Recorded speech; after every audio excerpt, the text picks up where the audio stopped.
अब हम बात करते हैं लाइफ प्रोसेसेस की। तो लाइफ प्रोसेसेस अगेन यहाँ से भी कुछ क्वेश्चंस हमें देखने को मिलते हैं एग्जाम में। अभी लेटेस्ट जितना भी पैटर्न है मैं ऑलरेडी एनालाइज कर चुका हूँ, तो मैंने बोला कि मैं वो सारी की सारी चीज़ें जो हैं कवर करूँगा। आप देखिए कि अब सिर्फ मेन जो रह जाएगा इसके बाद वो ह्यूमन बॉडी रह जाएगा। अदरवाइज जो जो मोस्ट इंपॉर्टेंट जहाँ से क्वेश्चन आते हैं वो ह्यूमन बॉडी से नहीं आते हैं ज़्यादा क्वेश्चन, वो ऑलरेडी हम कवर कर चुके हैं। लेकिन यहाँ भी कुछ कुछ ऐसी चीज़ें हैं जो मुझे लगता है छोटा सा टॉपिक है, लेकिन ये आपके लिए बहुत बेनिफिशियल हो सकता है। सीधा सीधा एग्जाम में सवाल आ रहे हैं तो क्यों ना मैं ये भी डाल दूं, है ना। नहीं तो स्किप करने को स्किप भी कर सकता था, बट मोस्ट इंपॉर्टेंट थिंग्स मैंने इसकी निकाली और वो डाल रहा हूं अब, है ना। ये सारी क्वेश्चंस जो है एग्जाम में आ चुके हैं। आइए अब लाइफ प्रोसेस के बारे में देखते हैं। इससे हमें क्या मिलता है, ये जैसे कि फोटो भी डिपिक्ट कर रही है कि न्यूट्रिशन मिलता है। अलग अलग आइटम्स खाने से हमें कुछ ना कुछ न्यूट्रिएंट्स, कुछ ना कुछ विटामिन देखने को मिलेंगे। पर हमें ये जानना है कि ये जो न्यूट्रिशन की बात हो रही है, प्लांट्स का न्यूट्रिशन कैसा रहेगा, एनिमल्स का कैसा रहेगा, है ना। हमें जानना है कि वो अंदर हो क्या रहा है, बेसिकली वो कैसे अपना फूड बना रहे हैं। मैं उस न्यूट्रिशन की बात यहाँ पे कर रहा हूँ। आप देखिए कि एक ऑटोट्रॉफिक न्यूट्रिशन होता है, ये मैंने आपको बताया था, है ना। मैंने बताया भी था आपको कि अलग अलग टाइप की प्रजातियां होती हैं। कुछ होते हैं ऑटोट्रॉफ्स जो कि खुद अपना खाना बना लेते हैं, कुछ होते हैं हेट्रोट्रॉफ्स जो दूसरे पे डिपेंड है। जैसे प्लांट्स क्या हो गए, ऑटोट्रॉफ हो गए, है ना, जो ग्रीन प्लांट्स है स्पेशली। और हेट्रोट्रॉफ्स कौन हो गए, जैसे ह्यूमन बींग्स हो गए, शेर हो गया, एनिमल्स हो गए। ये दूसरे पे डिपेंड है खाना खाने के लिए, है ना। खुद अपने पेट के अंदर खाना थोड़ी बना लेंगे। वहीं पे जब आप देखते हैं तो एक ऐसे भी होते हैं जो होते हैं सेप्रोफाइट्स। सेप्रोफाइट्स कौन होते हैं, जो अपना खाना क्या है, डेड ऑर्गेनिक मटेरियल को बनाते हैं। डेड प्लांट्स है, डेड एनिमल्स है, उनको खाएंगे, है ना। और उनको जो है खाएंगे इन द सेंस कि बाहर ही उनको डिग्रेड कर देंगे, डिकम्पोज कर देंगे और उसके बाद उनको एब्जॉर्ब कर लेंगे। ऐसा भी करते हैं, वो होते हैं सेप्रोफाइट्स। ठीक है भाई। पैरासाइट्स कौन से होते हैं, ये भी मैंने आपको समझाया था कि पैरासाइट्स उनको बोलते हैं जो नरभक्षी भी हो सकता है या फिर किसी दूसरे पशु को भी खा सकते हैं, डायरेक्टली उसको मार के खा रहे हैं। एक होता है मरे हुए को खाना, वो हो गया सेप्रोफाइट। एक हो गया किसी को मारना और उसके बाद पका के खाना या वैसी खा लेना, वो क्या हो गया, पैरासिटिक न्यूट्रिशन हो गया, है ना। दूसरे जीव जंतु को खा लेना, वो हो गया पैरासिटिक न्यूट्रिशन। तो ऑटोट्रॉफ का जो मेन काम है ये क्या है, फोटोसिंथेसिस है ना। इसको कहाँ से मिल रही है एनर्जी, या तो ये लाइट एनर्जी लेगा, सनलाइट ले लेगा, या फिर ये केमिकल एनर्जी इसको कोई मिल जाए जिससे कि ये करेगा फोटोसिंथेसिस, या फिर कहें कि कीमोसिंथेसिस भी होती है जो केमिकल्स के थ्रू होगी। केमिकल एनर्जी मिलेगी तो कीमोसिंथेसिस, अगर लाइट एनर्जी सीधा मिल जाए तो वो फोटोसिंथेसिस हो गया, है ना। फोटो का मतलब ही क्या है, लाइट, है ना। कीमो का मतलब है केमिकल। बेसिकली तो क्या है, प्लांट को एनर्जी चाहिए भैया खाना बनाने के लिए, वो एनर्जी मिल गई तो खाना बना लेगा, है ना। आपको भी क्या चाहिए, गैस चूल्हा तो चाहिए, खाना तो अभी बनेगा ना, नहीं तो दाल चावल पड़े रहेंगे ऐसे ही, वो कैसे बन जाएंगे, है ना। जैसे ही दाल चावल बोला मुंह में पानी आ गया, खाने का दिल हो गया। चलो अब यहाँ पे भी समझिए कि ऑटो का मतलब होता है सेल्फ और ट्रॉफ्स का मतलब होता है न्यूट्रिशन या नरिशमेंट, है ना। तो अपना नरिशमेंट जो खुद ही कर सकता है, जो दूसरे पे डिपेंड नहीं है, वो हो गया ऑटोट्रॉफिक न्यूट्रिशन। ऐसी हेट्रोट्रॉफिक का मैं बता रहा हूँ आपको। इसके जो है सब टाइप्स हो सकते हैं, जैसे होलोजोइक, सेप्रोफिटिक एंड पैरासिटिक। वही मैंने बताया आपको कि हेट्रोट्रॉफ, ऑटोट्रॉफ हो गए, हेट्रोट्रॉफ हो गए, ये दो मेन है। एक ये हो गया, एक ये हो गया। हेट्रोट्रॉफ को ही आगे जो है आप अलग अलग, हेट्रोट्रॉफ को ही आगे अलग अलग कैटेगरी में आप बांट सकते हैं, सेप्रोफिटिक, पैरासिटिक, होलोजोइक। तो कहने का मतलब है कि सेप्रोफिटिक का मैं ऑलरेडी आपको बता चुका हूँ कि डेड मैटर को जो है बाहर ही जो है ब्रेक डाउन करेंगे और फिर उसको एब्जॉर्ब कर लेंगे। ये कौन से होते हैं, जैसे मशरूम हो गया, ब्रेड मोल्ड्स हो गए, यीस्ट हो गया, बैक्टीरिया हो गए कुछ, ये सब हमें यहाँ पे देखने को मिलते हैं। फिर वहीं पे पैरासिटिक की बात करते हैं तो ये क्या करेंगे, दूसरे जीव को खत्म करके उसको किल करके और फिर खाएंगे, ये हो गए पैरासाइट्स। जैसे कि कसकटा, ऑर्किड्स, है ना। कई आपने प्लांट्स वगैरह देखे होंगे, वो यूं खुले रहते हैं, जैसे ही कोई जीव जंतु वहां आएगा टक करके बंद हो जाएंगे और उसको खा जाएंगे। तो ये हो गए पैरासाइट्स एक तरह से, है ना। तो वो एक तरह से ट्रैप बिछा के रखते हैं कि आ जा तू, बस मैं तो हिल नहीं सकता लेकिन तू आ जा, एक बार आ गया तो गया तो काम से, फिर ना बचता। तो वो वाली कहानी है। लीचीज हो गए, राउंड वॉर्म्स हो गए, ये सबका यही काम होता है, ये पैरासाइट्स ही कहलाते हैं। ठीक है दोस्तों, तो हिंदी वाले देख लेंगे कि ये सेप्रोफिटिक हो गए, परजीवी हो गए, स्वपोषी हो गए, ये सब चीज़ें आप एक बारी रीड आउट मार लेना। उसके बाद बात करते हैं न्यूट्रिशन इन प्लांट्स के अंदर ही, कि ग्रीन प्लांट्स जो होते हैं इन ये अपना फूड बना कैसे रहे हैं, है ना। फोटोसिंथेसिस तो हो रही है, लेकिन ऐसा अंदर कौन सा एलिमेंट मौजूद है, तो वो है क्लोरोप्लास्ट, और उसके अंदर भी हम देखेंगे तो क्लोरोफिल मौजूद है, जिसकी वजह से ये सारी की सारी चीज़ें कर पा रहे हैं। और ग्रीन कलर भी जो आ रहा है वो क्लोरोफिल पिगमेंट की वजह से ही आ रहा है, ठीक है। और यही क्या कर रहा है कि sugar is produced and stored in the form of starch in plants. तो यही जो है एक तरह से शुगर को प्रोड्यूस कर रहा है। शुगर क्या है? एनर्जी है पूरी की पूरी, और उसको फिर स्टार्च की फॉर्म में, ये कई बार पूछा जाता है कि प्लांट्स के अंदर किस फॉर्म में होती है ये स्टोर, तो ये स्टार्च की फॉर्म में होती है। ये स्टार मार्क कर लो, स्टार, स्टार्च, याद रहेगा, स्टार्च पे मैंने स्टार लगा दिया है, ठीक है भाई। इसके अलावा आप देखिए कि इस पूरी प्रोसेस में होता क्या है, ये आप देखो, ये जब आप लीफ देखेंगे, लीफ के अंदर आप थोड़ा सा ध्यान से देखिए, ये लीफ है, इसके अंदर यूं करके ये जो दिख रहे हैं आपको, ये लाइनें सी दिख रही हैं, ये क्या होता है, यहाँ पे क्या होता है, स्टोमेटा होता है भाई मेरे। स्टोमेटा कुछ ऐसा होता है, जब जूम करके देखेंगे तो यहाँ पे छोटे छोटे आपको स्टोमेटा देखने को मिलेंगे, ये कुछ ऐसा होता है भाई मेरे, ठीक है। अब देखो शुरू में कैसा होता है, ये यूं चिपका होता है आपस में, ये जो किडनी जैसे बीन से दिख रहे हैं यूं यूं चिपके होते हैं, ठीक है भाई। अब जैसे ही क्या होगा, इसके अंदर पानी भरा जाएगा, जैसे ही पानी भरा जाएगा, आपको पता है वैक्यूल होते हैं, टर्जिडिटी भी होती है, पानी भरा जाएगा तो ये क्या फूल जाएंगे, जब फूलेंगे तो ये क्या हो जाएगा, कुछ ज़्यादा ही फूल जाएंगे और बीच में से एक छेद सा बन जाएगा। ये छेद बन जाएगा जैसे ही, अब यहाँ से क्या है कि सारी प्रोसेस शुरू हो जाएगी, ठीक है। तो इसको क्या बोलेंगे, ये जो सेल्स होते हैं इनको बोलते हैं गार्ड सेल्स, है ना। तो इसके अंदर जो है जैसे ही स्वेल होते हैं, यहाँ पे एंट्री ऑफ वाटर की वजह से स्वेल हो जाते हैं और ये ओपन हो जाता है। ओपन होते ही यहाँ पे गैसेस का आदान प्रदान चालू हो जाता है, ठीक है। और ये सारा का सारा गेम आपको पता ही है कि किस चीज़ का, फोटोसिंथेसिस में किसकी जरूरत होती है, कार्बन डाइऑक्साइड की, और छोड़ना क्या है, ऑक्सीजन छोड़नी है बाहर। तो कार्बन डाइऑक्साइड अंदर, ऑक्सीजन बाहर, और जैसे ही ये प्रोसेस होगी अंदर जो है फूड बनना स्टार्ट हो जाएगा। तो ये आपसे पूछा जा सकता है, फिर बाद में जैसे ही फूड बन गया तो ये जो है इनका पानी बाहर निकल जाएगा, पानी बाहर निकला तो ये वापस से नॉर्मल होके ऐसे बन जाएंगे। तो ये जो चीज़ है आपसे पूछी जा सकती है स्टोमेटा के अंदर, स्टोमेटा की ओपनिंग्स के बारे में, है ना। तो ये पूरा मैंने बना दिया है, आप एक बार इसको रीड आउट मार लीजिए। ये पूछा जा सकता है कि गार्ड सेल कौन से होते हैं, कहाँ पे देखने को मिलते हैं, स्टोमेटा के अंदर देखने को मिलते हैं, और ये भी स्पेशली जो हमें लीफ के ऊपर, लीव्स जो होती हैं, पत्ते जो होते हैं, उन पे देखने को मिलते हैं। और वही मैंने बताया कि जो इसमें ऑक्सीजन होता है वो बाय प्रोडक्ट होता है, ऑक्सीजन जो है वो बाहर निकलेगा, जो वो O2 हो गया, और जो अंदर जाएगा वो CO2 हो गया, वो अंदर जा रहा है, ठीक है, ये अंदर की तरफ जा रहा है। उसके बाद वाटर की बात करते हैं, तो nitrogen is an essential element used in the synthesis of proteins and other compounds in plants and animals. ये आप ध्यान रखिएगा कि जो नाइट्रोजन होती है ये एक असेंशियल एलिमेंट के तौर पे यूज़ होती है जब भी आपको प्लांट्स या एनिमल्स के अंदर प्रोटीन्स की सिंथेसिस करनी है, ठीक है। प्रोटीन्स की सिंथेसिस, DNA, RNA, ये सब जो है जुड़े हुए हैं आपस में, इनके लिए एक जो नाइट्रोजन है ये बेहद इंपॉर्टेंट एलिमेंट है, ये आप ध्यान रखना, ठीक है। यहाँ भी वही लिख दिया मैंने। आगे बढ़ते हैं हम। ये मैं मेन पॉइंट लेकर आया हूँ क्योंकि किताब में मैंने बहुत डिटेल में भी ये चैप्टर दिया है, लेकिन उतना डिटेल में अब वीडियो के अंदर आपको करने की ज़रूरत नहीं है, वो किताब में से आप पढ़ लीजिएगा, ठीक है। मैं मेन चीज़ें यहाँ पे बता रहा हूँ क्योंकि मेन हाईलाइट पता लगी इस चैप्टर की, बहुत आसान चैप्टर है, तो आप तुरंत उसमें उत्तर मार्क कर देंगे। फिर क्लोरोप्लास्ट जो होते हैं, ये जो होते हैं ग्रीन कलर के होते हैं और ये प्लास्टिड होते हैं, ये तो मैंने शुरू में भी आपको पढ़ाया था, सेल के अंदर भी, है ना। और ग्रीन कलर जो होता है वो एक ग्रीन पिगमेंट की वजह से होता है जिसका नाम है क्लोरोफिल, ये भी बता दिया है। और each developed chloroplast has 2 distinctive areas, एक का नाम होता है ग्रेना और दूसरे का होता है स्टोमा, ये नहीं बताया था, ये आप ध्यान रखिएगा। उसके बाद एक होता है डार्क रिएक्शन, डार्क रिएक्शन के बारे में जान लेते हैं। इसके अंदर क्या होता है, काल्विन साइकिल होती है।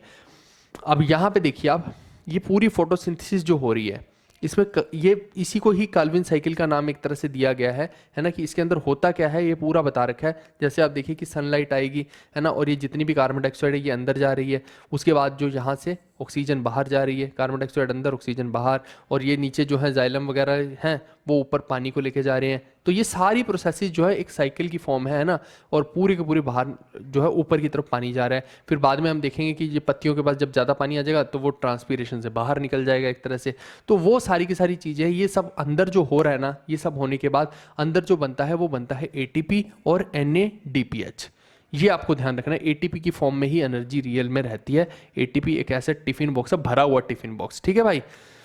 इसके अलावा जाइलम का मैंने काम बता रखा है आपको क्या होता है, फ्लोएम का काम बता रखा है। जाइलम जो है वो मिनरल्स और वाटर को ट्रांसपोर्ट करता है। ये कहीं ना कहीं ये चैप्टर ऑलरेडी हम ना पढ़ चुके हैं पीछे वाली चीज़ों में, लेकिन फिर भी मैंने डाल दिया है कि चलो कुछ क्वेश्चन अगर आ गए तो आप सीधा मार्क कर पाएंगे। और फ्लोएम का काम क्या होता है, फ्लोएम पैरेन्काइमा क्या होता है, जाइलम पैरेन्काइमा क्या होता है, वो शुरू में ही पढ़ा के आया हूँ मैं, है ना।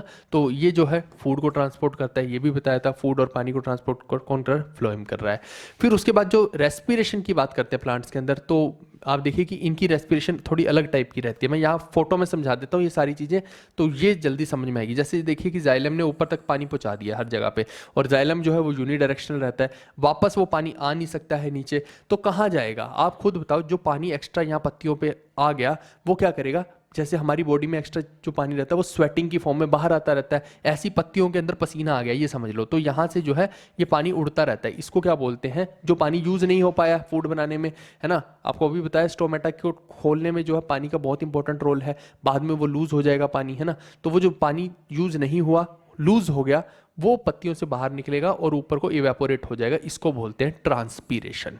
समझ गए इस चीज को कि ट्रांसपीरेशन क्या होता है, क्यों, क्योंकि आप ये देखिए ना, ये पानी वापस नीचे जा ही नहीं सकता। जाइलम एक ही साइड पे फ्लो करता है, जाइलम डबल साइडेड फ्लो नहीं होता है जाइलम के अंदर, जबकि फ्लोएम के अंदर दो साइड पे फ्लो होता है। तो फूड बाहर नहीं जाता, पानी ही बाहर जाएगा। बहुत जबरदस्त चीज है। इसीलिए आप देखिए जहां पे प्लांट्स ज्यादा होंगे वहां वर्षा भी ज्यादा होगी। क्यों होगी, इसी वजह से, ये ट्रांसपीरेशन की वजह से ऊपर जो है वेपराइज होते रहते हैं और वहां वर्षा भी ज्यादा होगी।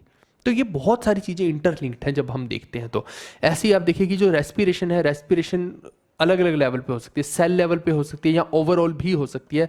और रेस्पिरेशन के भी दो भाग होते हैं। एरोबिक रेस्पिरेशन वो होती है जिसके अंदर ऑक्सीजन का इस्तेमाल हो रहा है, और एनारोबिक रेस्पिरेशन वो होती है जिसके अंदर ऑक्सीजन का इस्तेमाल नहीं होता, इन दी एब्सेंस ऑफ ऑक्सीजन। ठीक है। तो अब अगर सेलुलर रेस्पिरेशन की बात करते हैं तो ये ध्यान रखिएगा कि जो इसमें बैक्टीरियल एंड फंगल एंजाइम्स होते हैं, ये क्या करते हैं, ये डेट्रिटस को सिंपलर इनऑर्गेनिक सब्सटेंसेस में डिग्रेड कर देते हैं। ये आप ध्यान रखिएगा, और इसी प्रोसेस को कैटाबॉलिज्म भी बोला जाता है। वहीं पे एनारोबिक रेस्पिरेशन जो है ये क्या होता है, ये एब्सेंस ऑफ ऑक्सीजन में होती है। ये इन और एब्सेंस के बीच में वो लगा लेना, स्पेस लगा लेना। तो इन एब्सेंस ऑफ ऑक्सीजन होती है। जैसे कि आप देखिए कि फर्मेंटेशन हो रही है ना, दारू बनते देखा है, फर्मेंट होती है तो वो अल्कोहलिक रूप हो जाता है। वो किसकी प्रेजेंस में हो रही है, ऑक्सीजन की प्रेजेंस में नहीं होती है। ठीक है भाई। और वहीं पे आप देखिए कि जैसे कहीं पे आपने ब्रेड के ऊपर खमीर लगा दिया, फिर उसको आप ढक देते हैं ना, तो वो भी एनारोबिक रेस्पिरेशन ही हो रही है, तब वो फ्लफी हो जाता है। जैसी गैस ऊपर उठती है वो क्या हो जाता है, फ्लफी हो जाता है। तभी तो वो फ्लफी होता है ना। जब भी आप देखिए ब्रेड बनाने की कोशिश करते हैं या केक बनाने की कोशिश करते हैं खमीर लगा के, तो वो क्यों फ्लफी हो रहा है, क्योंकि ऊपर गैस उठेगी और उसको उठा देगी ऊपर को, है ना। तो वो यूं करके यूं उसका बेस बन जाता है ब्रेड टाइप सा। तो वो एग्जाम्पल हमें यहाँ पे देखने को मिलते हैं। इसके अलावा एक और चीज़ ध्यान रखिएगा कि इस कभी कभी क्या होता है कि अगर ऑक्सीजन नहीं मिल पाती है तो बॉडी में जो पाइरूवेट होता है, पाइरूवेट, ये किस में कन्वर्ट हो जाता है, लैक्टिक एसिड में कन्वर्ट हो जाता है। मैं यहाँ पे आपको बता देता हूँ अलग से। जो पाइरूवेट है ये क्या बना देता है, ये किस में कन्वर्ट हो जाता है, लैक्टिक एसिड में। कब होता है, in absence of O2, oxygen की एब्सेंस में। इससे क्या होता है, इससे आपने कभी देखा है कि आपकी बॉडी में कहीं भी यहाँ दर्द हो गया, किसी को यहाँ दर्द हो गया, क्रैम्प्स जिसको कह देते हैं हम, क्रैम्प्स आ जाते हैं, है ना। या कई बार लोग जो है बड़े टाइम के बाद जब आप दौड़ते हो, है ना, कि मान लो कि 2-3 महीना दौड़े ही नहीं, उसके बाद एक दिन बहुत ज़्यादा दौड़े, तो आपको क्रैम्प्स दुखने लग जाएंगे, यहाँ पे एकदम से क्रैम्प आ जाएगा, है ना, सोर सा हो जाएगा। वो सोर से जो क्रैम्प्स आते हैं वो भी इसी लैक्टिक एसिड की वजह से ही हमें देखने को मिलते हैं। ऑक्सीजन की कमी की वजह से वहाँ पे क्या है, लैक्टिक एसिड की फॉर्मेशन होनी शुरू हो जाती है, तो उससे क्या आ जाते हैं, क्रैम्प्स आ जाते हैं। ये आप ध्यान रखिएगा, ये मैं अंडरलाइन भी कर देता हूँ, मसल्स के अंदर क्रैम्प्स आ जाते हैं। ठीक है। ये पेपर में पूछा गया था किसकी वजह से आते हैं, पाइरूवेट जब है लैक्टिक एसिड में कन्वर्ट होता है। अच्छा, हिंदी वाले बालक ये देख लेंगे अच्छे से तो आपको कोई समस्या आएगी नहीं। एक और चीज़ है, मैं देख लेता हूँ आगे रेस्पिरेशन के बारे में और है कि नहीं है, नहीं तो मैं यही बता देता हूँ। ठीक है, रेस्पिरेशन के बारे में आगे नहीं है। एक चीज़ आप ध्यान रखिएगा कि प्लांट्स जब भी रेस्पायर करेंगे तो दिन में तो देखो ये क्या करते हैं, दिन में तो बाहर क्या छोड़ रहे हैं, ऑक्सीजन छोड़ रहे हैं, लेकिन रात में प्लांट्स क्या करते हैं, बाहर कार्बन डाइऑक्साइड ही छोड़ते हैं। बिल्कुल कुछ पेड़ ऐसे होते हैं जैसे पीपल का हो गया, बरगद का हो गया, वो 24 घंटा ऑक्सीजन छोड़ते हैं। हर पेड़ 24 घंटा ऑक्सीजन नहीं छोड़ सकता है। ठीक है भाई।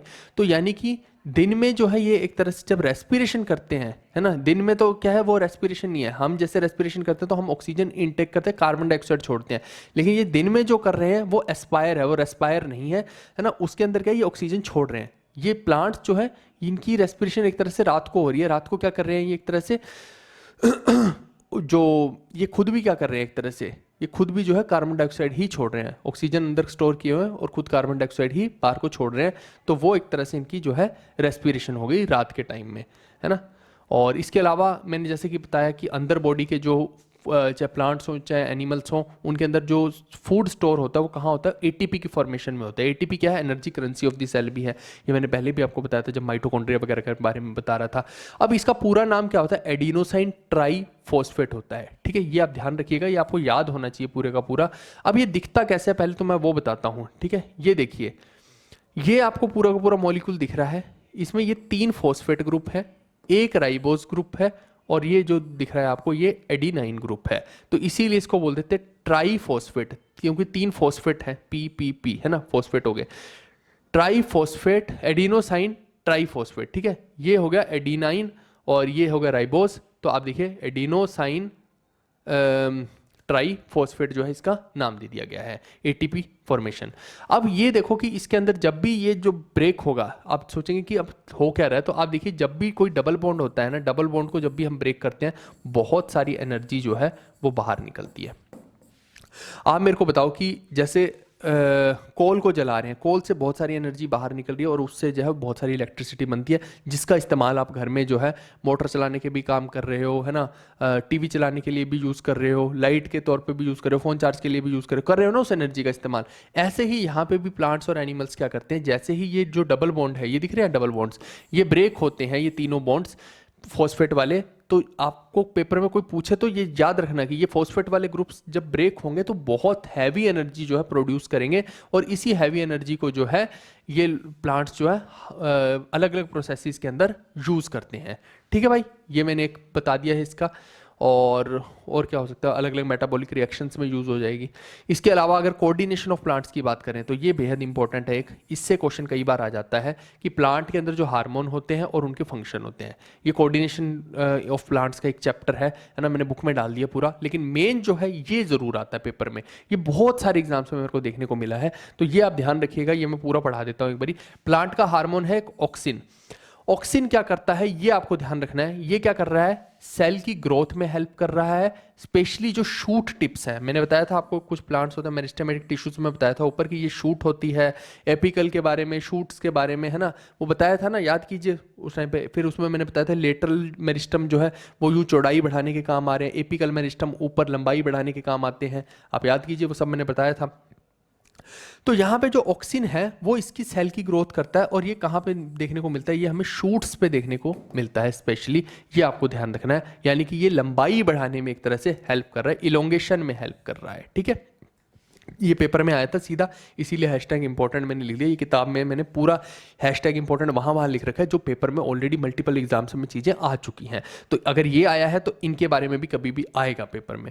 आज से 10 साल पहले ये आया करता था पेपर में, इथाइलिन के बारे में, कि फ्रूट्स की जो राइपनिंग है वो कैसे होती है। तो फ्रूट आप देखो कि आपने जैसे पपीता ले लिया, केले ले लिए, अब ये कच्चे होते हैं, इनको राइपन करना इतना मुश्किल होता है, आम ले ली, है ना, तो इनको अगर जल्दी आपको पकाना है तो आपने सुना होगा मसाला लगा दो इन पे, ये कर दो, वो कर दो, कार्बाइड लगा दो, है ना, तो उससे पक जाता है। तो ऐसे ही एक इथाइलिन गैस होती है, अगर इनको उस गैस में रख दिया जाए, स्पेशली आप देखिए केलों का तो यही हाल हो रहा है, जितने भी केले हैं वो गैस में रख देते हैं, केले पक जाते हैं बहुत जल्दी। तो वो इथाइलिन गैस जो है वो जल्दी इनकी क्या कर देती है, राइपनिंग कर देती है, और इसी वजह से लोगों को देखिए कि कभी कार्बाइड का इस्तेमाल कर रहे हैं, कभी राइपनिंग कर रहे हैं इथाइलिन से, तभी तो लोगों को बीमारियां लग रही है ना, क्योंकि सबको जल्दी जल्दी जल्दी जल्दी करके बस प्रॉफिट बढ़ाना है। तो इसीलिए आजकल लोग ऑर्गेनिक मटेरियल की तरफ स्विच कर गए हैं कि भैया खुद का ही बनाओ, खुद का ही खाओ वाली बात हो रही है ना, बिना खाद की चीज़ें बनाओ। और फ्रूट्स की भी अगर आपको राइपनिंग करनी है तो आपने तूड़ी सुना है क्या होता है, कई एनिमल्स होते हैं उनको, जैसे गाँव में अगर कोई रहता होगा तो वो तूड़ी होती है, तूड़ी को डालते हैं, है ना, ऐसे नहीं मैं बता सकता। पट्ठे होते हैं, पट्ठे जो होते हैं आप सोच रहे हो उल्लू का पट्ठा तो नहीं बोल रहा, कि पट्ठे जो होते हैं वो होता है जैसे घास फूस जैसे खेत से काट के लाते हैं, वो एनिमल्स को डालते हैं, वो तो हो गया फ्रेश ग्रीन ग्रास टाइप। लेकिन एक होता है सूखी हुई ब्राउनिश कलर की तूड़ी होती है, जैसे पराली होती है ना जो खेतों में, उसको जब काट देते हैं तो वहां से तूड़ी बनती है। वो तूड़ी जो है एनिमल्स को डाली जाती है दूध की क्वालिटी इंप्रूव करने के लिए, है ना, और उनको हष्ट पुष्ट बनाने के लिए। तो वो जो है उस तूड़ी के अंदर एक खास प्रॉपर्टी होती है कि वो गर्माहट बहुत ज़्यादा देती है। आप क्या करो, आम उठा के कच्चे या कच्चा पपीता उसके तूड़ी के अंदर डाल दो, और आप देखिए कि बहुत जल्दी 1-2 दिन के अंदर ही वो राइपन हो जाएगा। वो एक नेचुरल थिंग है करने की, है ना, तो नेचुरली जो है उसके अंदर से वो पक के निकल जाएगा, वो गर्माहट देगी उसको। तो ये भी एक तरीका है नेचुरल करने का। जबकि गैशियस तरीके से करना है तो एक गैस है इथाइलिन, उससे राइपनिंग ऑफ फ्रूट्स हो जाएगी, ये मैंने बता दिया। फिर साइटोकिनिन एक प्लांट हार्मोन है, ये क्या करता है, ये सेल डिवीजन में हेल्प करता है। यानी कि एक तरह से मैंने आपको बताया था कि कोई भी सेल है वो दो भागों में बढ़ जाएगा, है ना, और फिर वो ऐसे करके उसको ग्रो करने में एक तरह से उसकी रिप्रोडक्शन टाइप मान लीजिए, है ना, कि उसकी जो ग्रोथ एक तरह से 1 से 2 कर दिए, 2 से 4 कर दिए, उसकी जो है सेल डिवीजन में हेल्प कर रहा है। और साथ में जो है जो स्टोमेटा है इसकी ओपनिंग में भी बहुत ज़्यादा हेल्प करता है। एंड दूसरा एजिंग ऑफ लीव्स में भी हेल्प करता है, उसको डिले कर देता है। एजिंग ऑफ लीव्स का मतलब है एक तरह से कि जवान रखने के लिए। साइटोकिनिन का सीधा सीधा मतलब मैं आपको एक शब्द में बताऊं तो पेड़ को जवान रखने का काम कर रहा है ना। पत्ते जो है वो जल्दी ना झड़ जाएं, जल्दी पीले ना पड़ जाएं, हरे लंबे समय तक रहें। तो जितना ज़्यादा साइटोकिनिन प्लांट के अंदर होगा उतनी लंबी देर तक जो है प्लांट जो है हरा भरा रहेगा। एवरग्रीन प्लांट देखिए उनके अंदर साइटोकिनिन ज़्यादा होगा। वहीं पे जिब्रेलिन्स जो है, ये जो हार्मोन है ना, इसको आप समझिए कि ये कैसा हार्मोन है, सेल की ग्रोथ तो करेगा ही करेगा, लेकिन इसका 3-4 चीजें इंपॉर्टेंट है जिनको आपको ध्यान रखना है। जैसे कि आप देखिए फ्लावरिंग, अगर फूल आएंगे प्लांट के ऊपर तो वो किस हार्मोन की वजह से आएंगे, जिब्रेलिन की वजह से आएंगे। अगर आप बोलेंगे स्टेम्स जो ग्रो हो रही हैं, है ना, प्लांट की जो तने हैं वो ऊपर ग्रो हो रहे हैं, या सीड जो है, सीड का जर्मिनेशन जो हो रहा है, ये किससे हो रहा है, तो ये सारे का सारा प्रोसेस और फ्लावरिंग वाला प्रोसेस जो है ये जिब्रेलिन के हाथ में है। वहीं पे बुढ़ापे वाला हार्मोन बताता हूं। आप देखिए कि पत्ता है, पत्ता जो है अब बिल्कुल सूखेगा एट द एंड, है ना, सूखेगा तो फिर गिरेगा, तो वो उसकी ग्रोथ को पत्ते की को कौन रोक रहा है, वो रोक रहा है एब्सिसिक एसिड। या फिर आप देखिए कि कोई फ्रूट लटका हुआ है, सेब लटका हुआ है। अब ऐसे तो सेब अगर वो पत्ता डंडी हरी भरी रहेगी तो वो गिरेगा ही नहीं कभी भी। लेकिन क्या होता है, ये एब्सिसिक एसिड क्या करता है, उस पार्ट की ग्रोथ को रोक देता है, और वहां पे ना पानी जाने दे रहा ना फूड जाने दे रहा, तो क्या हो जाएगा, वो डेड हो जाएगा, है ना। सेब का जो तना है वो डेड हो जाएगा, और वो टक करके, कोई भी आंधी आई तो टक करके जो है पेड़ से नीचे गिर जाएगा। क्यों, क्योंकि एब्सिसिक एसिड ने वहां की ग्रोथ को रोक दिया, सुखा दिया उस डंडी को, और वो टक करके नीचे गिर गई। हरी भरी रहेगी तो क्यों गिरेगा, है ना। तो ये जो है एब्सिसिक एसिड एक तरह से प्लांट्स के अंदर बुढ़ापे वाला काम कर रहा है, उसको बूढ़ा करने का काम कर रहा है, ये आप बोल सकते हैं। ठीक है, इसी की हिंदी लिख दी है मैंने। Auxin, cytokinin, gibberellins, abscisic acid, ethylene, ये सारा मैंने बता दिया है, और एटीपी के भी बता दिया, ये आप रीड आउट कीजिएगा। अब बात करते हैं एसेक्सुअल रिप्रोडक्शन की। देखो मैंने आपको हमेशा बताया कि सेक्सुअल रिप्रोडक्शन वो होती है जो दो लोगों को मिल के करनी पड़े, मेल और फीमेल को। लेकिन एसेक्सुअल में क्या है, आप खुद ही मेल हो, खुद ही फीमेल हो, खुद ही अपने साथ सेक्स कर रहे हो, और उसके बाद आगे जो है अपनी ग्रोथ कर रहे हो, उसको बोलते हैं एसेक्सुअल रिप्रोडक्शन। और नॉर्मली आप देखिए कि यहाँ पे क्या होता है, एक सिंगल पेरेंट होता है, वो 2 में डिवाइड होता है। पहले अपने आप को आधा कर लिया, है ना, आधा किया तो 2 भागों में बांटा, वो 2 भाग पूरे कंप्लीट जो है उसके जैसे ही बन गए, आइडेंटिकल। और ये बनेंगे भी बिल्कुल सेम डिट्टो एक जैसे ही। क्यों एक डिट्टो एक जैसे बनेंगे, जुड़वा टाइप बनते रहेंगे ये इनके, क्यों, क्योंकि खुद के ही अपने आप को डिवाइड कर रहे हैं सब लोग, है ना। ये 2 बने, फिर इन दोनों ने भी अपने आप को डिवाइड कर लिया तो ये 4 बन गए, उन चारों ने अपने आप को डिवाइड कर लिया तो 8 बन गए, है ना। 8 ने अपने आप को सबने डिवाइड कर लिया तो और ज्यादा बन गए, 16 बन गए। तो कहने का मतलब है ये सब एक जैसे क्लोन बनते जाएंगे, एक जैसे फोटोकॉपी टाइप हो गया, फोटोकॉपी कर रहे हैं एक दूसरे को, है ना।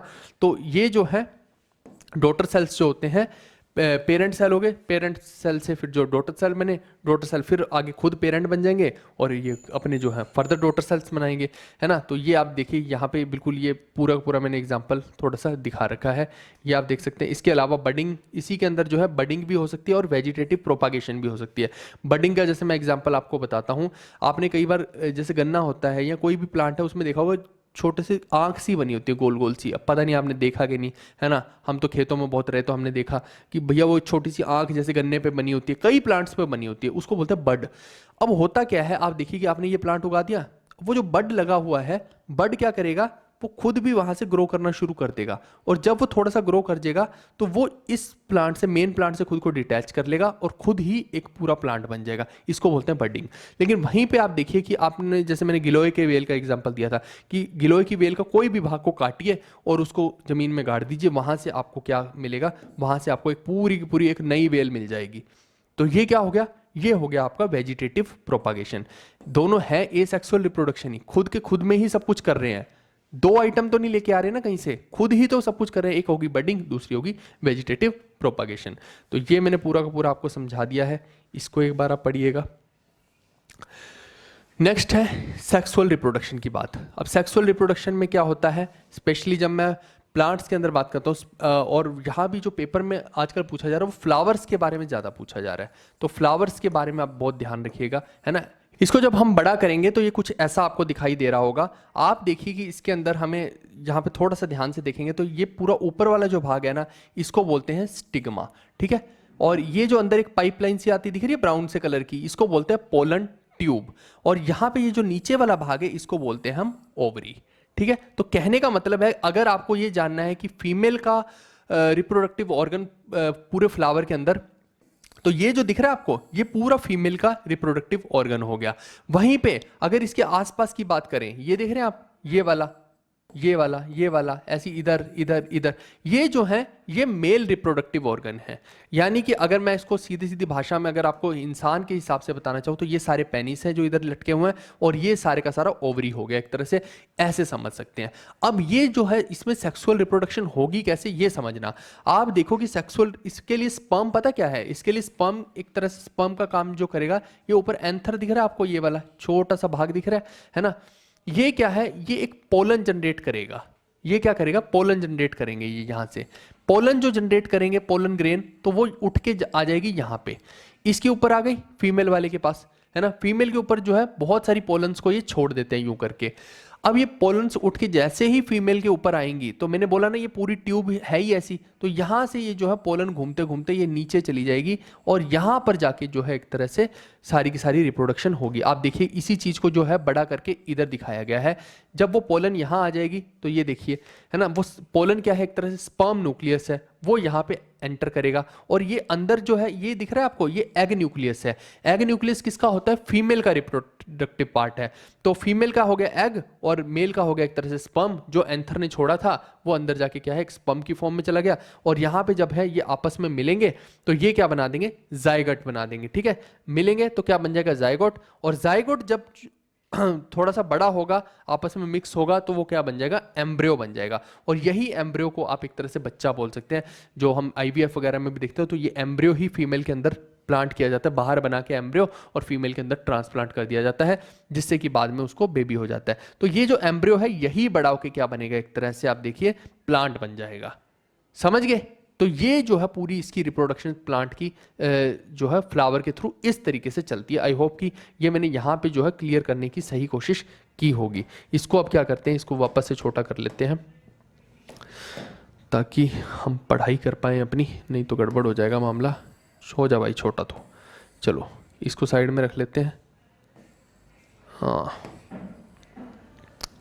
चलिए, अब जो मैंने आपको अभी यहाँ पे समझा दिया वही सेम भाषा यहाँ पे लिखी हुई है। ये बेसिकली बताने चाह रहे हैं कि जो फीमेल का रिप्रोडक्टिव ऑर्गन है उसको पिस्टिल बोलते हैं, ये पूरे को पिस्टिल बोलते हैं। और ये पिस्टिल के 3 भाग होते हैं, ये वही बता रहा है हमें क्या होता है, स्टिग्मा, स्टाइल एंड ओवरी। आप देखिए ये पिस्टिल है, पिस्टिल के 3 भाग हैं, ऊपर है स्टिग्मा, है ना, और ये जो है ये डंडी नीचे वाली दिख रही है, ये है स्टाइल, है ना, और जो सबसे नीचे आएंगे तो ये है ओवरी। और ये वही चीज़ हमें बता रहा है। तो ये तो मैं ऑलरेडी आपको बता चुका हूँ, ये हो गया फीमेल वाला। और वहीं पे अगर मेल वाला कोई पूछ ले तो ये मैंने बता दिया आपको मेल वाले के बारे में। ये पूरी की पूरी डंडियाँ जितनी भी दिख रही हैं उसके ऊपर एंथर आपको दिखाई दे रहा है, इसको क्या बोलते हैं, स्टेमन बोलते हैं। ठीक है भाई, क्या बोलते हैं, स्टेमन बोलते हैं। ये आप ध्यान रखिएगा, ये पूरा का पूरा जो इसका पेनिस है इसको स्टेमन बोलेंगे। इस तरीके से ये जो है आप इसको समझ सकते हैं।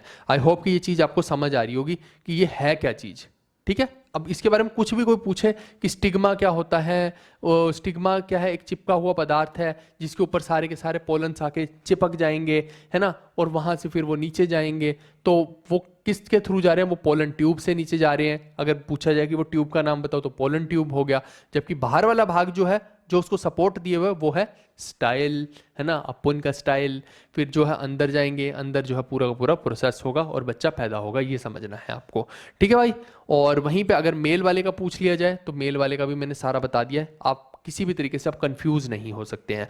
अब वहीं रही बात पोलिनेशन की, तो पोलिनेशन भी इसमें 2 प्रकार की हो सकती है। ये जो पोलन्स ऊपर है ये पोलन्स अगर मान लो कि कोई मक्खी आई है ना, हनी बी आई सपोज करो, उसने उठाया यहाँ से पोलन और इसी पेड़ के, इसी पौधे के दूसरे फ्लावर पे जाके रख दिया, तो ये क्या हो गया, एक तरह से सेल्फ पोलिनेशन टाइप हो गया। या फिर आंधी आई और यहाँ से पोलन उठ के, क्योंकि ऊपर ही तो लगा हुआ है, यहाँ से उठ के इधर वाले पे गिर गया, है ना, तो वो क्या हो गया, सेल्फ पोलिनेशन हो गया कि सेम प्लांट के अंदर। लेकिन वहीं पे अगर यहां से ये पोलन ग्रेन्स मक्खी उठा के किसी दूसरे प्लांट के फ्लावर पे रख दे, किसी दूसरे प्लांट के फ्लावर पे रख दे, तो वो क्या होगा, क्रॉस पोलिनेशन। ठीक है भाई, आई होप कि ये चीज यहां से आपको समझ आ रही होगी। एक होगी सेल्फ पोलिनेशन, एक होगी क्रॉस पोलिनेशन, यानी जो मक्खियां हैं ये इसी प्लांट का उठा के, किसी इस फूल का उठा के दूसरे फूल पे, इसी प्लांट के दूसरे फूल पे रख दिया, तो वो होगी सेल्फ पोलिनेशन। और वहीं पे अगर मक्खी ने यहां से उठा के किसी दूसरे प्लांट के फूल पे रख दिया, तो वो होगी क्रॉस पोलिनेशन। ठीक है भाई, और ये पोलिनेशंस और कैसे हो सकती हैं, आप देखिए कि ऊपर ऊपर ही तो है इनके पूरे के पूरे वो पोलन्स, तो हवा तेज आएगी तो हवा से भी हो सकती है। एक सेकंड, ये क्या है, ये क्या हो रखा है भाई, तो हवा तेज आएगी तो ये पोलिनेशन जो है यहाँ से उड़ के किसी दूसरी जगह पे चला जाएगा, तो वो भी हो सकता है। इस तरीके से भी हमने देखा कि बहुत सारे प्लांट्स जो है वो उग जाते हैं। इंसेक्ट्स कर सकती हैं पोलिनेशन, एनिमल्स कर सकते हैं, ह्यूमंस कर सकते हैं, है ना।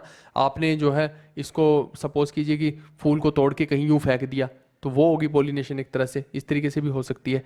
ठीक है भाई, इसके अलावा 3 टाइप्स ऑफ एडेप्टेशंस जो होती हैं ये भी मैं बता देता हूँ।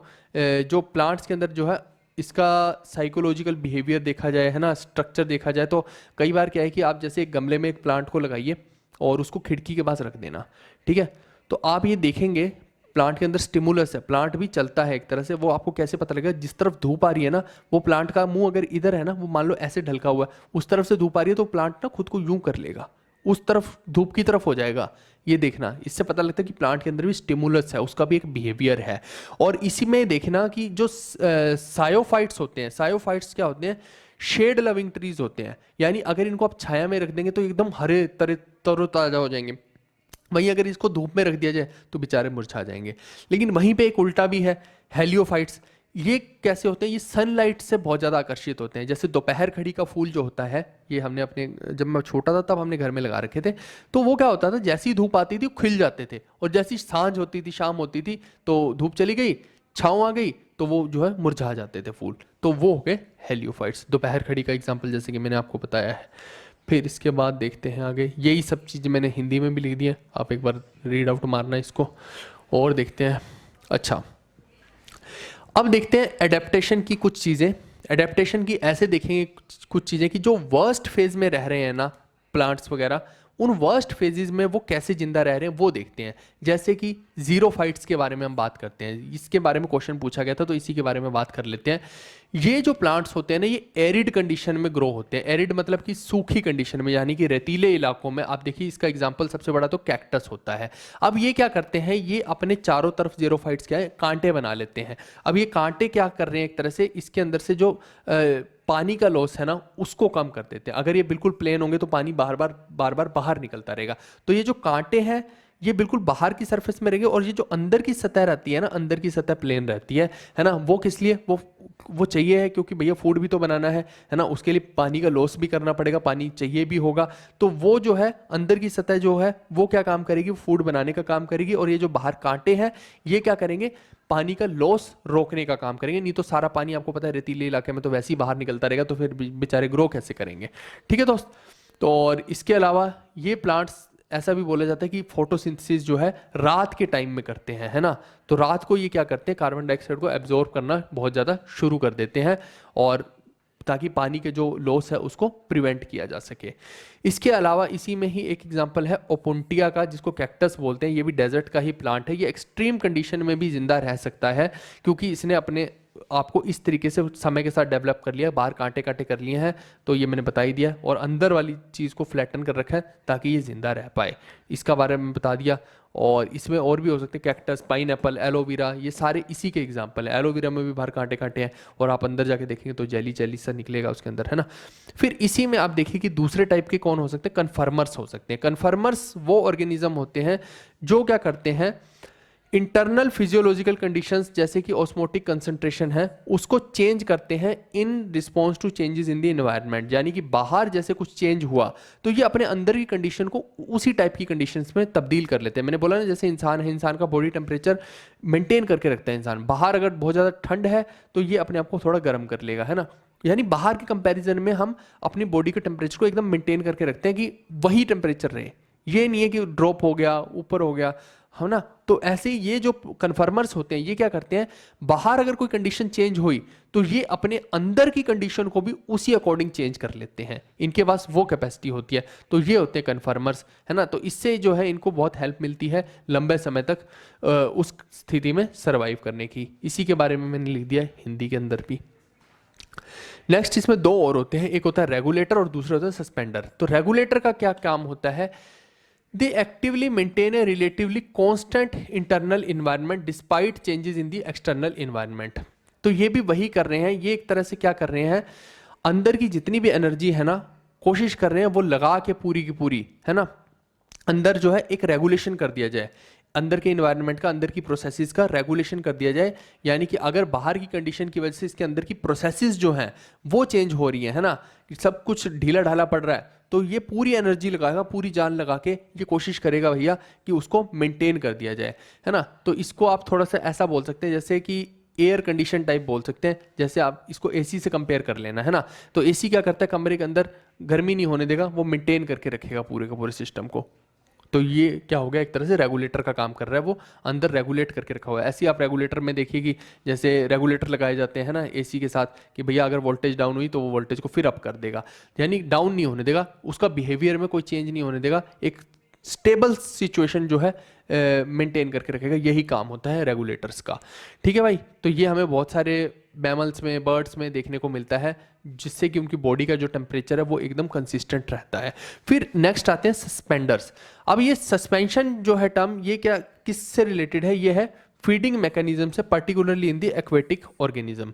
अब ये क्या करते हैं, in order to withstand unfavourable conditions such as intense boiling and freezing temperatures and ultraviolet radiations, bacteria create a thick walled spores known as endospores. समझना, ये एक बैक्टीरिया है, ये क्या करेगा, अपनी जो वॉल है इसको थिक कर लेगा और यहां पे जो है स्पोर्स बना देगा, ठीक है, स्पोर्स बना देगा।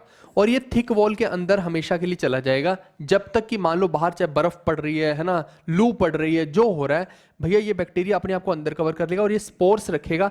जो भी इसको आदान प्रदान बाहर से करना होगा इन स्पोर्स के थ्रू कर लेगा, है ना, जितना भी रिक्वायरमेंट होगी, बाकी ये अपने आप को अंदर ढक के रख लेगा, ठीक है। इन्हीं स्पोर्स को क्या बोलते हैं, एंडोस्पोर्स, ठीक है। तो ये क्या करेगा, खुद को जो है बैक्टीरिया यहां अंदर अपने आप को बचा के रख लेगा। अब जब सिचुएशन सही होगी, आइडियल होगी, तब यह क्या करेगा, इसको खोलेगा और इससे बाहर आ जाएगा, ठीक है भाई। तो ये कुछ ऐसे समझ लो, बंकर टाइप समझ लो इसको एग्जांपल के तौर पे। जैसे बाहर युद्ध लड़ा जा रहा है, बहुत ज़्यादा मारपीट हो रही है, मारकाट हो रही है, तो लोगों ने क्या किया, आप समझो आपने क्या किया, आप बंकर बना के नीचे चले गए, और फिर जब सब कुछ आइडियल कंडीशन, सब शांति स्थापित होगी, तो बंकर से आप बाहर आ गए। आप ऐसा समझ लिए, तो आपको जो है चीज़ें कनेक्ट हो जाएंगी, ठीक है दोस्त। इसके बारे में बता दिया है, ये हो गई इसकी हिंदी, तो इसको आप रीड आउट कीजिएगा, आई थिंक हो ही गया है कवर, ठीक है। तो ये जो मैंने कंप्लीट आपको बता दिया है, ये बता दिया है मैंने किसके बारे में, प्लांट्स के अंदर रिप्रोडक्शन के बारे में, और जो है प्लांट्स के अंदर कैसे कैसे उनको न्यूट्रिशन मिलता है, सारी की सारी चीज़ें मैंने यहाँ पे कवर करने की कोशिश की है। तो चलिए अब हम स्टार्ट करने वाले हैं ह्यूमन बॉडी के बारे में। आप देखिए कि जो ह्यूमन बॉडी है इसके अंदर भी हमें बात जो करनी पड़ेगी शुरू, वो न्यूट्रिशन से करनी पड़ेगी। आप सोचेंगे कि ऐसा क्यों, आप देखिए कि अगर आप ध्यान से देखें तो आप तो फिर ज़ॉम्बी हो जाएंगे अगर आपके बॉडी में न्यूट्रिशन नहीं हो रहा है ना, तो आप तो बिल्कुल वही यूं करके दौड़ते रहेंगे, है ना। और बॉडी जो है वो वैसी की वैसी है, वैम्पायर टाइप हो रखी है, यानी कि मुर्दा शरीर हो जाएगा। अगर न्यूट्रिशन है, इसका मतलब है कि आप जीवित हैं, वो इंपॉर्टेंट है न्यूट्रिशन आपकी बॉडी में, यानी कि आप खाएंगे और पूरी बॉडी सिर्फ और सिर्फ यही काम करती है कि कैसे उससे न्यूट्रिशन या न्यूट्रिएंट्स को एब्जॉर्ब कर लिया जाए और वेस्ट प्रोडक्ट को बॉडी से बाहर निकाल दिया जाए, क्योंकि इससे आपको मिलेगी एनर्जी और आप अपने रोजमर्रा के काम कर पाएंगे। तो पूरी बॉडी में सिर्फ यही हो रहा है, अल्टीमेटली न्यूट्रिशन का ही खेल है सारे का सारा, ठीक है भाई। तो चलिए स्टार्ट करते हैं इस चीज को। सबसे पहले देखिए, वैसे तो न्यूट्रिशन का जो इनटेक है वो माउथ से स्टार्ट होता है, सब कुछ तो मुंह से ही स्टार्ट हो जाता है, लेकिन उस पर भी हम आएंगे। लेकिन सबसे पहले मैं टिथ की बात कर लेता हूं, क्योंकि टिथ के बारे में कई बार जो है एग्जाम में बहुत ज़्यादा फ्रिक्वेंटली क्वेश्चन हमने देखे हैं। तो ये देखो, एक तो आपको ये पता होना चाहिए कि टाइप्स ऑफ टिथ कौन से हैं। एक होता है इंसीजर, कैनाइन, प्रीमोलर और मोलर। ये आप देख सकते हैं, है ना। यहाँ भी मैं पूरा का पूरा बताऊंगा आपको, लेकिन ये 4 टाइप के दांत होते हैं, ये आपको पता होना चाहिए। इसके अलावा देखो, ये जो है ये अंदर का भाग है, रूट है ये, और ये है ऊपर का भाग। ठीक है भाई, ये ऊपर का भाग है। तो अगर हम ध्यान से देखें ना, तो टिथ की बात करते हैं, तो ये पूरा का पूरा एक पार्ट हो गया, जैसे एक जबड़ा ऊपर हो गया, एक जबड़ा नीचे हो गया, समझ गए। तो ये कुछ ऐसा नहीं दिख रहा आपको, आधा सर्कल जैसा, और एक सर्कल, आधा सर्कल नीचे हो गया। अब इसको अगर क्वाड्रेंट में बांटना है तो 4 क्वाड्रेंट हो गए। तो अगर मैं इस वाले क्वाड्रेंट की बात करूं, या इस वाले की, या इसकी, यानी किसी एक क्वाड्रेंट की बात करूं, तो अगर मेरे को वहां के दांत पता लग जाए तो बाकी के क्वाड्रेंट में भी सेम वैसा ही रेप्लिका होता है। समझ गए इस चीज को। अब आप ध्यान से देखिए कि ये पूरे सर्कल का आधा ले लीजिए, यानी कि इस वाले क्वाड्रेंट में हम बात करते हैं। जब इस वाले क्वाड्रेंट की मैं बात करूंगा तो यहां पे हम देख लेते हैं कि दांत कौन कौन से हैं। आप देखिए, मैंने ये 4 टाइप के दांत आपको बताए। यहाँ पे देखो, यहाँ से शुरू करो। ये जो 2 दांत दिख रहे हैं ना, ये होते हैं इंसीजर। ठीक है, ये होते हैं इंसीजर। अब आप देखिए कि ये एक तरह से चबाने के लिए बहुत ज़्यादा जरूरी होते हैं इंसीजर। आप देखिए, कोई भी फूड आप मुंह में डालेंगे तो आगे से यूं चबा रहे होंगे, है ना। जबकि आप देखिए कि ये जो पीछे वाला रहता है, कोई भी कड़क चीज़ रहती है तो आप यहाँ से तोड़ने की कोशिश करते हैं, है ना। लेकिन जो अकलदाढ़ होती है उसका कोई इस्तेमाल ही नहीं होता है, सीधी बात तो ये है। तो ये हो गए 2 इंसीजर, इनका नंबर बहुत इंपॉर्टेंट है। तो ये कितने हो गए, 2 हो गए। ठीक है, ये कितने हो गए, 2 हो गए। अब वहां यहां पे आते हैं, तो ये दिख रहा है एक दांत, ये वाला, ये क्या है, सिर्फ एक ही है, और ये है कैनाइन, यानी कि ये वाला दांत कितना हो गया, 1 हो गया। अब इसके पीछे आएंगे जब, तो ये 2 दांत आपको दिखाई दे रहे हैं, ये 2 दांत, ये क्या होते हैं, प्रीमोलर। ठीक है भाई, तो यहां से मैं एक लगा देता हूं। प्रीमोलर कितने हो गए, 2 हो गए। और वहीं पे मोलर कितने हो गए, ये पीछे वाले जो हैं, है ना, अकलदाढ़ के पीछे भी जाएंगे तो ये सारे के सारे क्या हो गए, मोलर हो गए। तो इनको मैं कितना लिख देता हूँ, कितने हो गए, ये 3 हो गए। तो ये एक नंबर है 2 1 2 3, ये बेहद इंपॉर्टेंट नंबर है, इसको आपको ध्यान रखना है। ठीक है, कई बार क्या होता है कि हमें पता नहीं लगता है, तो फिर एग्जामिनर पूछ लेता है कि जो दांत होते हैं वो किस कॉम्बिनेशन में होता है। ये पूछा गया पेपर में एक बार, है ना। तो आपको अगर यही नहीं पता होगा कि वो 2 1 2 3 के कॉम्बिनेशन में होते हैं, तो आपको समझ ही नहीं आएगी। लेकिन अब मैंने पिक्चर से आपको समझा दिया है, तो अब आ जाएगी। ये यहाँ पे वही लिखा है कि 2 इंसीजर, 1 कैनाइन, 2 प्रीमोलर, 3 मोलर जो है एक रो के अंदर होते हैं। और ऐसे ही आप देखिए, ये 8 हो गए टोटल, है ना। गिन लो चाहे आप, 2 और 3 और 3 6 और 7 8, हाँ 8 हो गए, ये 8 हो गए इधर। तो ऊपर वाले भाग में कितने हुए, 16, और ऐसे ही नीचे वाले भाग में कितने हुए, 16। तो 16 दूनी 32 होता है, 32 ही दांत होते हैं, है ना। तो वो जो है 8 8 का एक तरह से डिवीजन किया गया है, सीधी बात ये है। ठीक है भाई, इसके अलावा हम बात करते हैं तो जो लार्जेस्ट डेंटल टिश्यू है, यानी दांतों के अंदर जो सबसे बड़ा टिश्यू है वो कौन सा है, डेंटिन है। ये आपको ध्यान रखना है, सीधा एग्जाम में आए तो आप बता सकते हैं। और ये वैसे तो पेल येलो कलर का होता है डेंटिन, लेकिन जो है धीरे धीरे एज के साथ जो है ये डार्क होता जाता है। तो ये आपको इस चीज़ का ध्यान रखना है। उसके अलावा जो है ये क्या करता है, it constitutes the bulk of the tooth, यानी कि ये जो टूथ का बल्क है ना, इसको बनाने के लिए जो है डेंटिन का इस्तेमाल हो रहा है एक तरह से। और ये एक तरह से उसको स्ट्रक्चर दे रहा है और एक प्रोटेक्शन दे रहा है, ऑब्वियसली बात है, टिथ को, है ना। और जो सेंसिटिव पल्प है, अंदर अंदर की तरफ पल्प रहती है, उसको भी बचाए हुए है एक तरह से। तो ये डेंटिन का इस्तेमाल भी मैंने बता दिया है।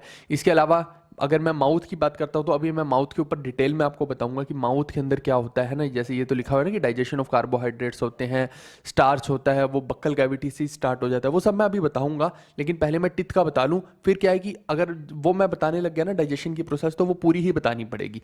ठीक है, इसके अलावा जो चिल्ड्रन होते हैं, जो बच्चे होते हैं, उनके अंदर क्या होता है, 20 प्राइमरी टीथ होते हैं बाय द एज ऑफ 3, यानी कि जब तक वो 3 साल के होते हैं तब तक जो है 20 टीथ उनके जो है आ चुके होते हैं। टोटल 32 उनके नहीं होते हैं। और हम देखते भी हैं जो बच्चों के दांत हैं वो कौन से होते हैं, दूध वाले दांत हम बोलते हैं ना, तो समथिंग लाइक दैट।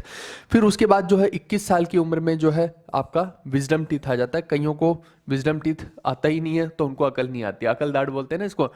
वो इसीलिए बोलते हैं एक्चुअली में उसका कारण ये है कि 21 की एज के आसपास ये दांत आ रहा होता है, तो इससे ये आइडिया लग जाता है कि अच्छा बच्चा जो है अब ग्रो हो गया है, थोड़ा समझदार हो गया है। तो ऐसा नहीं है कि वो दांत आने से ही समझदारी आएगी, this is something related to age, कि हाँ इसकी एज जो है अब इस पॉइंट पे पहुंच गया कि ये थोड़ा समझदार हो गया, अब खुद को संभाल सकता है। 21 साल का बच्चा, ऑब्वियस सी बात है, कॉलेज पास आउट हो जाते हैं आज की डेट में 21 साल के बच्चे, और इवन बड़ी बड़ी कंपनियां खड़ी करके बैठे हैं आज के बच्चे तो 21 साल में। जेन जी देख रहे हो ना क्या हो रहा है। तो वही चीज़ है, हम अभी भी देखिए कि यहाँ पे गवर्नमेंट जॉब की तैयारी कर रहे हैं, और वही है कि 21 साल के बच्चे बड़ी बड़ी करोड़ों की कंपनियां भी खड़ी करके बैठे हैं। हो सकता है कि आप जब अपने बच्चे बनाएंगे है ना, तो वो जो बच्चे हैं वो भी तो जेन जी होंगे, है ना, क्या पता बचपन से ही वो आपके लिए वो सारे सपने साकार कर दे। So that's up to you. अगर उसको भी गवर्नमेंट जॉब में धकेल दिया तो फिर अमीर नहीं हो पाएंगे, सीधी बात है, फिर तो भैया रोजी रोटी चलने वाली है, रियल बात तो यही है। तो चलिए, एनीवेज, अभी कॉरपोरेट कल्चर का ज़माना आने वाला है ना, सारे का सारा स्किल बेस्ड आने वाला है। हमेशा एक स्टूडेंट के अंदर या एक बच्चे के अंदर ना एक स्किल होनी ज़रूरी है, एज़ कम्पेयर टू कि वो गवर्नमेंट के ऊपर डिपेंड हो कि बहुत सारी जॉब्स के लिए। हाँ ये ठीक है कि अभी हम हो रहे हैं, क्योंकि आपको अगर मैं बोलूँगा ये चीज़ करने को तो अब आपकी उम्र निकल चुकी है, अब ऐसा नहीं हो सकता कि आप जीरो से जाके स्टार्ट कर दें, है ना, वो भी एक एज होती है और धीरे धीरे वो चीज़ें इनकलकेट होती हैं। अब बॉडी इतनी रिजिड हो गई है, समय इतना बीत गया है, अब आगे बढ़ने का टाइम है, पीछे थोड़ी जाएंगे। तो इस वजह से मैंने बोला कि अब जब आपके बच्चे आएंगे तो आप उनको इस चीज़ के लिए गाइड ज़रूर कर सकते हैं। एनीवेज, अब देखिए कि फिर धीरे धीरे क्या होता है कि 32 उनके परमानेंट टीथ आ जाते हैं जब वो पूरे बड़े हो जाते हैं, मैच्योर हो जाते हैं।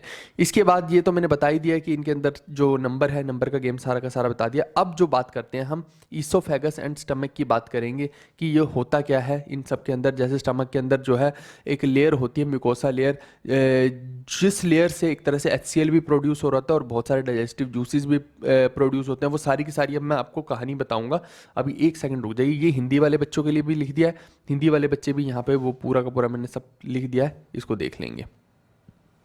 आगे बढ़ते हैं, अब हमारी कहानी की रियल शुरुआत होती है। ये तो मैंने एक दांतों के बारे में इसीलिए पहले बता दिया क्योंकि अब जो स्टोरी शुरू होगी ना, आप खुद देखेंगे कि इसमें दांतों की कोई जगह नहीं होगी, हमें आगे ही बढ़ना पड़ेगा और पूरी कनेक्टेड होगी। एक मैंने चीज़ आपको बताई थी, एलिमेंट्री कैनाल। एलिमेंट्री कैनाल क्या बताया था कि माउथ की ओपनिंग से लेके एनस तक का, है ना, कि वहां से पॉटी बाहर आ जाएगी, यानी एक तरफ से एंटर किया और दूसरी तरफ से बाहर आ गया, और बीच में जितना भी रास्ता कवर हो रहा है, जितने भी ऑर्गन बीच में आते जाएंगे, that all organs are part of alimentary canal.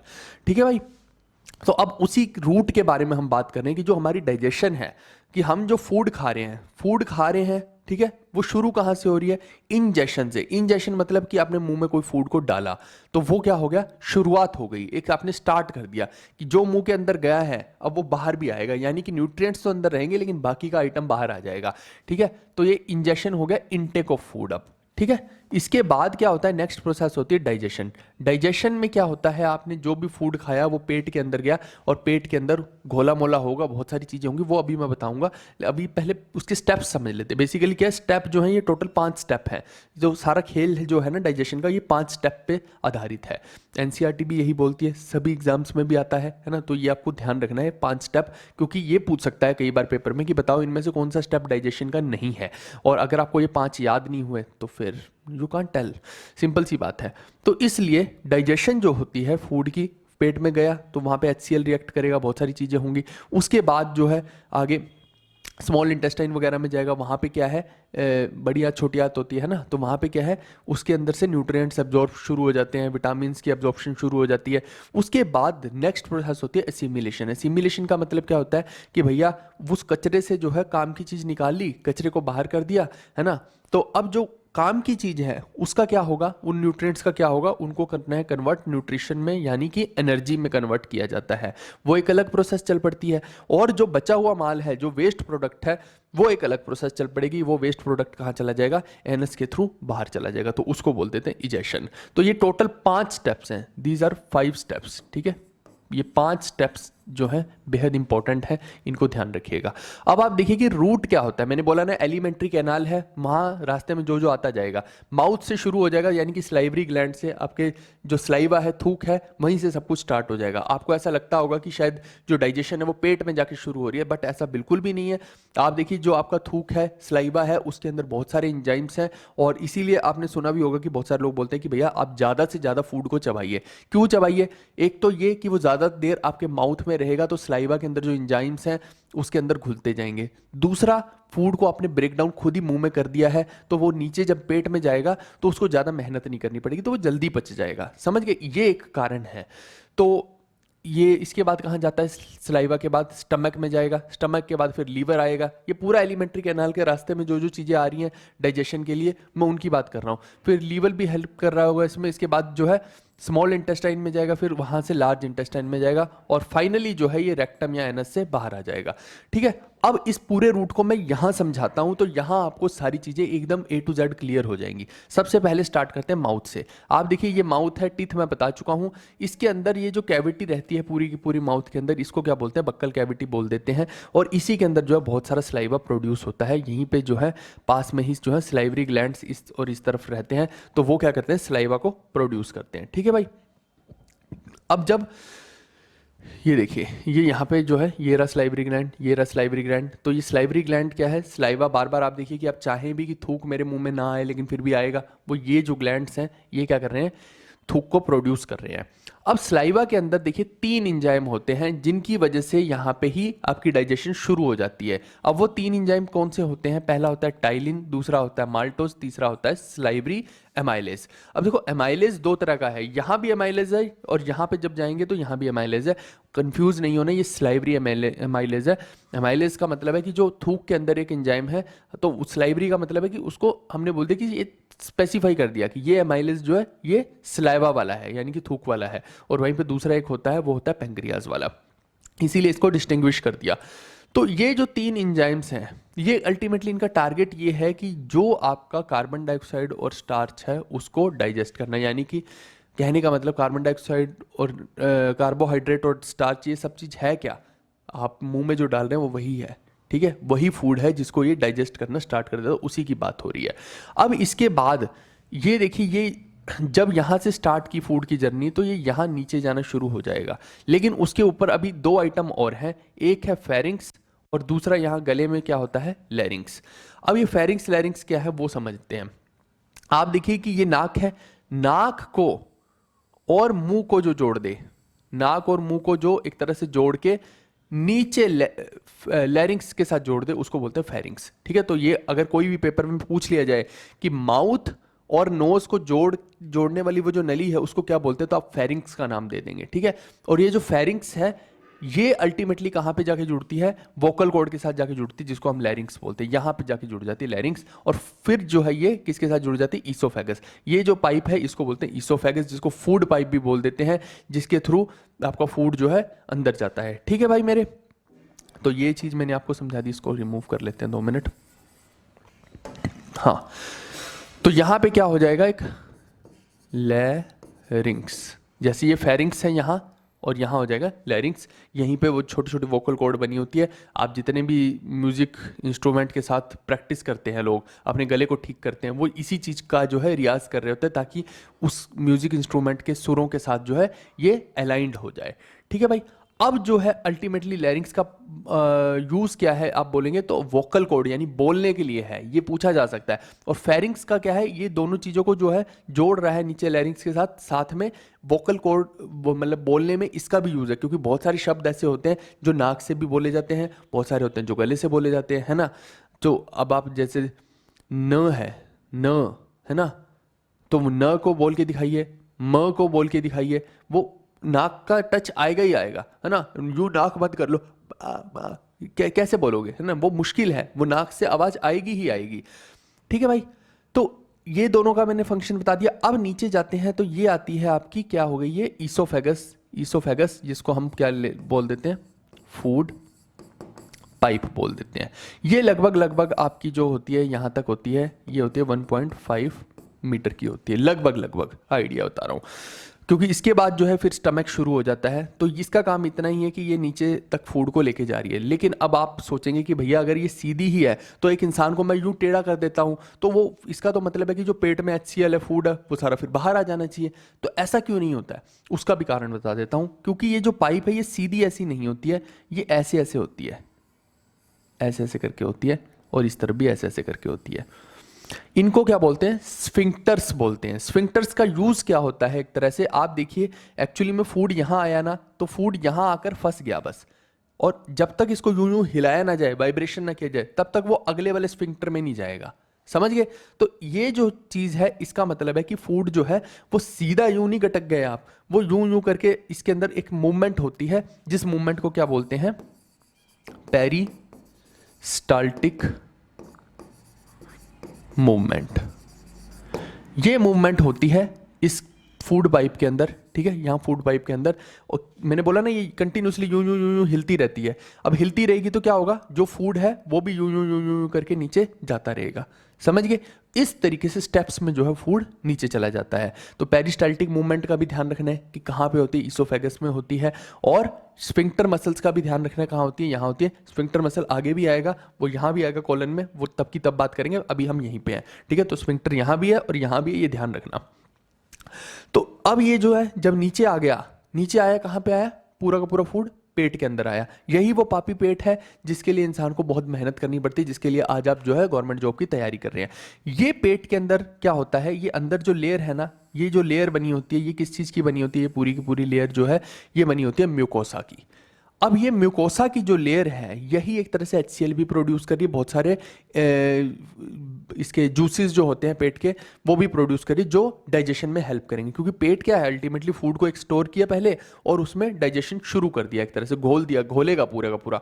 तो यहाँ बेसिकली क्या प्रोड्यूस है, HCl है, जो उसको फूड को छोटे छोटे पार्टिकल्स में ब्रेक करेगा। अब इतनी रोटी कोई निगल जाए तो भैया वो आगे तो जाके फंस जाएगी ना, उसको छोटा छोटा छोटा छोटा कौन करने का काम करेगा, यही HCl करेगा। इसीलिए बोलते हैं खाने को चबा के खाइए, तो यहाँ पे जो है काम आसान हो जाता है पेट का, आपकी बॉडी को जो है ज़्यादा मेहनत नहीं करनी पड़ती है। नहीं तो वही चीज़ है ना कि उसके साथ ज़्यादा ज़्यादा ओवर यूज़ करवाएंगे बॉडी को, तो फिर कुछ ना कुछ दिक्कत होगी, कभी उल्टी आएगी, कभी गैस होगी, वही वाली सीन है। तो जब ये यहाँ पे आ गया फूड, तो एक ये कई बार प्रश्न पूछा जा सकता है कि पेट जो है जब उसके अंदर HCl है, तो पेट है तो मांस ही, तो फिर HCl तो आप देखिए कि आपकी उंगली पे अगर कंसंट्रेटेड गिर गया तो छेद कर देगा वहां। तो ये कंसंट्रेटेड HCl है। यहाँ का pH भी जो है कितना है, लगभग लगभग मैं बताऊं आपको, तो यहाँ पेट का जो pH है लगभग 1 से 2 के बीच में pH होगा इसका, लगभग लगभग मैं बता रहा हूँ, है ना, 2 के आसपास में pH होगा, 2 से 3 भी हो सकता है, मतलब लगभग ये है कहने का मतलब एसिडिक मीडियम। क्योंकि आप देखिए कि 7 से नीचे एसिडिक ही होता है, और स्ट्रॉन्ग एसिड्स कौन से होते हैं, जिनका 1 या 2 या 3 तक भी चला जाए तो वो स्ट्रॉन्ग एसिड्स हो जाते हैं। तो ये पूरा स्ट्रॉन्ग है, तो फिर इसमें छेद क्यों नहीं हो रहा है, तो ये आपको इसका सीधा सा उत्तर देना है, क्योंकि इसके अंदर जो अंदर मौजूद लेयर है, ये कौन सी म्यूकोसा लेयर है, और ये जो लेयर है यहीं से ही HCl प्रोड्यूस हो रहा है, और ये जो है इसको कुछ नहीं हो सकता। ये इस हिसाब से ऊपर वाले ने डिजाइन कर दिया भैया, क्योंकि अब देखो वो भी तो खेल करने वाला है ना, कुदरत भी तो कुछ होती है ना, ऐसा थोड़ी कि आपका हर जगह पे लॉजिक ही चलेगा। तो उसने बनाया ही इस पेट को ऐसा है कि वो बाहर से बेशक से मांस का लोथड़ा दिख रहा है, लेकिन अंदर जो कवरिंग है ना पेट के, वो जो लेयर एक बना दी पेट के अंदर, वो बना दी म्यूकोसा की। अगर वो लेयर ब्रेक हो जाए, आपको मैं बता दूं कि कईयों के पेट में अल्सर वगैरह या छाले वगैरह भी हो जाते हैं, वो इसीलिए होते हैं कि वो लेयर ब्रेक हो गई है ना। तो यही लेयर जो है आपके माउथ में भी होती है, माउथ में भी बहुत जगह पे छाले हो जाते हैं अगर जल जाता है कहीं पे, है ना। तो लेयर जल जाए तो दिक्कत है। तो कहने का मतलब ये है कि ये जो लेयर है यही प्रोटेक्ट किए हुए है इस पूरे के पूरे पेट को HCl से, है ना। HCl जरूरी भी है, और ये ध्यान रखना है कि उससे बचना भी है। HCl है यहाँ पे, समझ गए इस चीज को। तो अब जो है एक चीज और ध्यान दीजिए, अगर आप ध्यान से देखेंगे तो ये कौन सी शेप का है, ये J शेप का है पूरे का पूरा। आप देखिए क्या ये J शेप का है पूरा का पूरा पेट, तो इसीलिए इसको J शेफर्ड या J शेप्ड भी बोल देते हैं। ये आपको ध्यान रखना है, एक इंपॉर्टेंट थिंग है। नेक्स्ट हम बात करते हैं, फूड जब यहां आ गया, अब फूड क्या नेक्स्ट कहां जाएगा। आप देखिए कि ये जो है ना, ये इसके पीछे देखिए, इस हरी वाली आंत के पीछे वाली साइड में देखिए, ऐसे आगे से नहीं दिखेगा। तो ये जो फूड है वहां से पीछे से यहां चला गया, ये देखो ये वाली आंतों में चला गया। ये कौन सी आंत है, ये जो है आपकी स्मॉल इंटेस्टाइन है, ठीक है, स्मॉल इंटेस्टाइन है। हालांकि ये स्मॉल इंटेस्टाइन भी अलग अलग भागों में बटी हुई है, कैसे बटी हुई है वो बता देता हूं। ये जो भाग है जो बिल्कुल जस्ट पेट और इसको जोड़ रहा है, इसको क्या बोलते हैं, इसको बोलते हैं डुओडेनम। वहीं पे अगर आपको कोई पूछ ले कि ये जो बीच वाला भाग है सारे का सारा, इसको क्या बोलते हैं, तो इसको बोलते हैं जीजूनम, जीजूनम, ठीक है। जीजू होता है ना, जीजू साली, तो वही वाला ये जीजू है ना, जीजूनम। फिर वहीं पे जो फाइनल भाग है इसका, जो यहां से फूड को लार्ज इंटेस्टाइन में यानी बड़ी आंत में भेजेगा तो वो उस भाग को बोलते हैं इलियम। ठीक है, इस वाले भाग को क्या बोलते हैं, इलियम। यानी इसको भी 3 भागों में बांट दिया। और इसकी अगर मैं लेंथ की बात करता हूँ तो लगभग लगभग जो स्मॉल इंटेस्टाइन है इसकी लेंथ होनी चाहिए है लगभग 7 से 7.5 मीटर के आसपास इसकी लेंथ होती है। ठीक है, it's not in the feet, it's in metre. इसके बाद जो है फूड यहाँ से जो है आपका इस आंत में आता है। लेकिन एक चीज़ और समझना कि यहाँ तो HCl था, सोचो इस चीज़ को कि पेट के अंदर तो HCl था, तो फिर अगर इधर आया तो फिर तो यहाँ पे कांड हो जाएगा ना। हर जगह पे म्यूकोसा की लेयर है ऐसा तो मैंने कहीं नहीं बोला है आपको, तो फिर तो आपको बड़ी गड़बड़ हो जाएगी यहाँ पे। और कई बार एसिडिटी हमें देखने को भी मिलती है ना, उसके बहुत सारे दुष्परिणाम भी पूरे डाइजेस्टिव सिस्टम में देखने को मिल सकते हैं। तो जब ये यहाँ आ गया HCl तो छाले वगैरह कुछ भी कर सकता है, तो फिर उसका क्या प्रोविजन रखा है। तो अगेन मैंने बोला ना, कुदरत तो भैया कुदरत है, ऊपर वाले ने खेल ही अलग बना रखा है, सिस्टम बना के भेजा पूरे का पूरा। तो आप देखिए कि जो यहाँ से HCl नीचे जा रहा है ना, वहीं पे साइड में देखिए ये पीछे येलो कलर का एक केला सा दिख रहा होगा, ये वाला है ना, ये पीछे की साइड होता है, पेट के पीछे की साइड। ये है पैंक्रियास और ये इधर क्या है, गॉल ब्लैडर है। ये क्या करता है, बाइल जूस क्रिएट करता है, किसके थ्रू, लीवर के थ्रू, है ना। लीवर का काम भी क्या, एक तरह से डाइजेशन करना ही तो है। तो कहने का मतलब है कि ये जो है लीवर के थ्रू क्या हो रहा है, बाइल जूस यहाँ पे क्रिएट हो रहा है, और इधर जो पैंक्रियाज है यहाँ से पैंक्रिएटिक जूस क्रिएट हो रहा है। अब आप थोड़ा सा ध्यान से जब इन चीज़ों को देखेंगे तो ये नीले वाली लाइन देखिए, ये जो है ना, ये नीले वाली लाइन देखिए, और इधर से ये वाली लाइन देखिए, ये दोनों जुड़ रखी हैं। पैंक्रियाज और गॉल ब्लैडर वाली जो लाइंस हैं, है ना, बाइल डक्ट वाली जो लाइन है, ये जुड़ी हुई हैं। अब आप देखिए कि इसमें से हो क्या रहा है एक्चुअली में, कि ये जो डक्ट है ना, ये इसमें बनता रहता है एक अल्केलाइन सॉल्यूशन। ठीक है, अल्केलाइन इंजाइम्स वाला सॉल्यूशन। जब ये भरता रहता है तो इसमें से निकल निकल के यहाँ आता रहता है, निकल के ओवरफ्लो होकर आता रहता है यहाँ पे, क्योंकि भरेगा तो यहाँ से निकल के नीचे आ जाएगा, और यहाँ बनेगा तो यहाँ से निकल के और नीचे आ जाएगा। ऐसी सेम यहाँ से है पैंक्रियास से, यहाँ भी जो है अल्केलाइन सॉल्यूशन, अल्केलाइन जो होता है एक तरह से बेसिक सॉल्यूशन हो गया, है ना। तो यहाँ से भी अल्केलाइन और यहाँ से भी अल्केलाइन आकर यहाँ मिक्स होता है, और ये फाइनली कहाँ पे जा रहा होता है, ये जो फाइनली अल्केलाइन सॉल्यूशन है, आप देखिए ये जो लाइन नीचे जा रही है ना, यहीं पे ही जुड़ा होता है। तो कहने का मतलब है कि स्मॉल इंटेस्टाइन में जाने से पहले ही ये उस फूड को अल्केलाइन बना देगा जो भी ऊपर से आ रहा है। बेशक से वो HCl के उसमें से आ रहा है, लेकिन अल्केलाइन बना देगा। और ये अल्केलाइन मीडियम एक और चीज़ के लिए नेसेसरी होता है कि ये जो इंटेस्टाइन है पूरी की पूरी, यहाँ पे अगर मीडियम अल्केलाइन रहेगा ना, तो जो न्यूट्रिएंट्स एब्जॉर्ब होंगे वो ज़्यादा होंगे, क्योंकि ये इसकी खासियत है इस पूरी की पूरी स्मॉल इंटेस्टाइन की, कि अगर यहाँ पे फूड जो है आपका अल्केलाइन मीडियम में हो तो ज़्यादा से ज़्यादा उसमें से जो मिनरल्स हैं, न्यूट्रिएंट्स हैं, उसको ये एब्जॉर्ब करता है। ये बात आपको ध्यान रखनी है।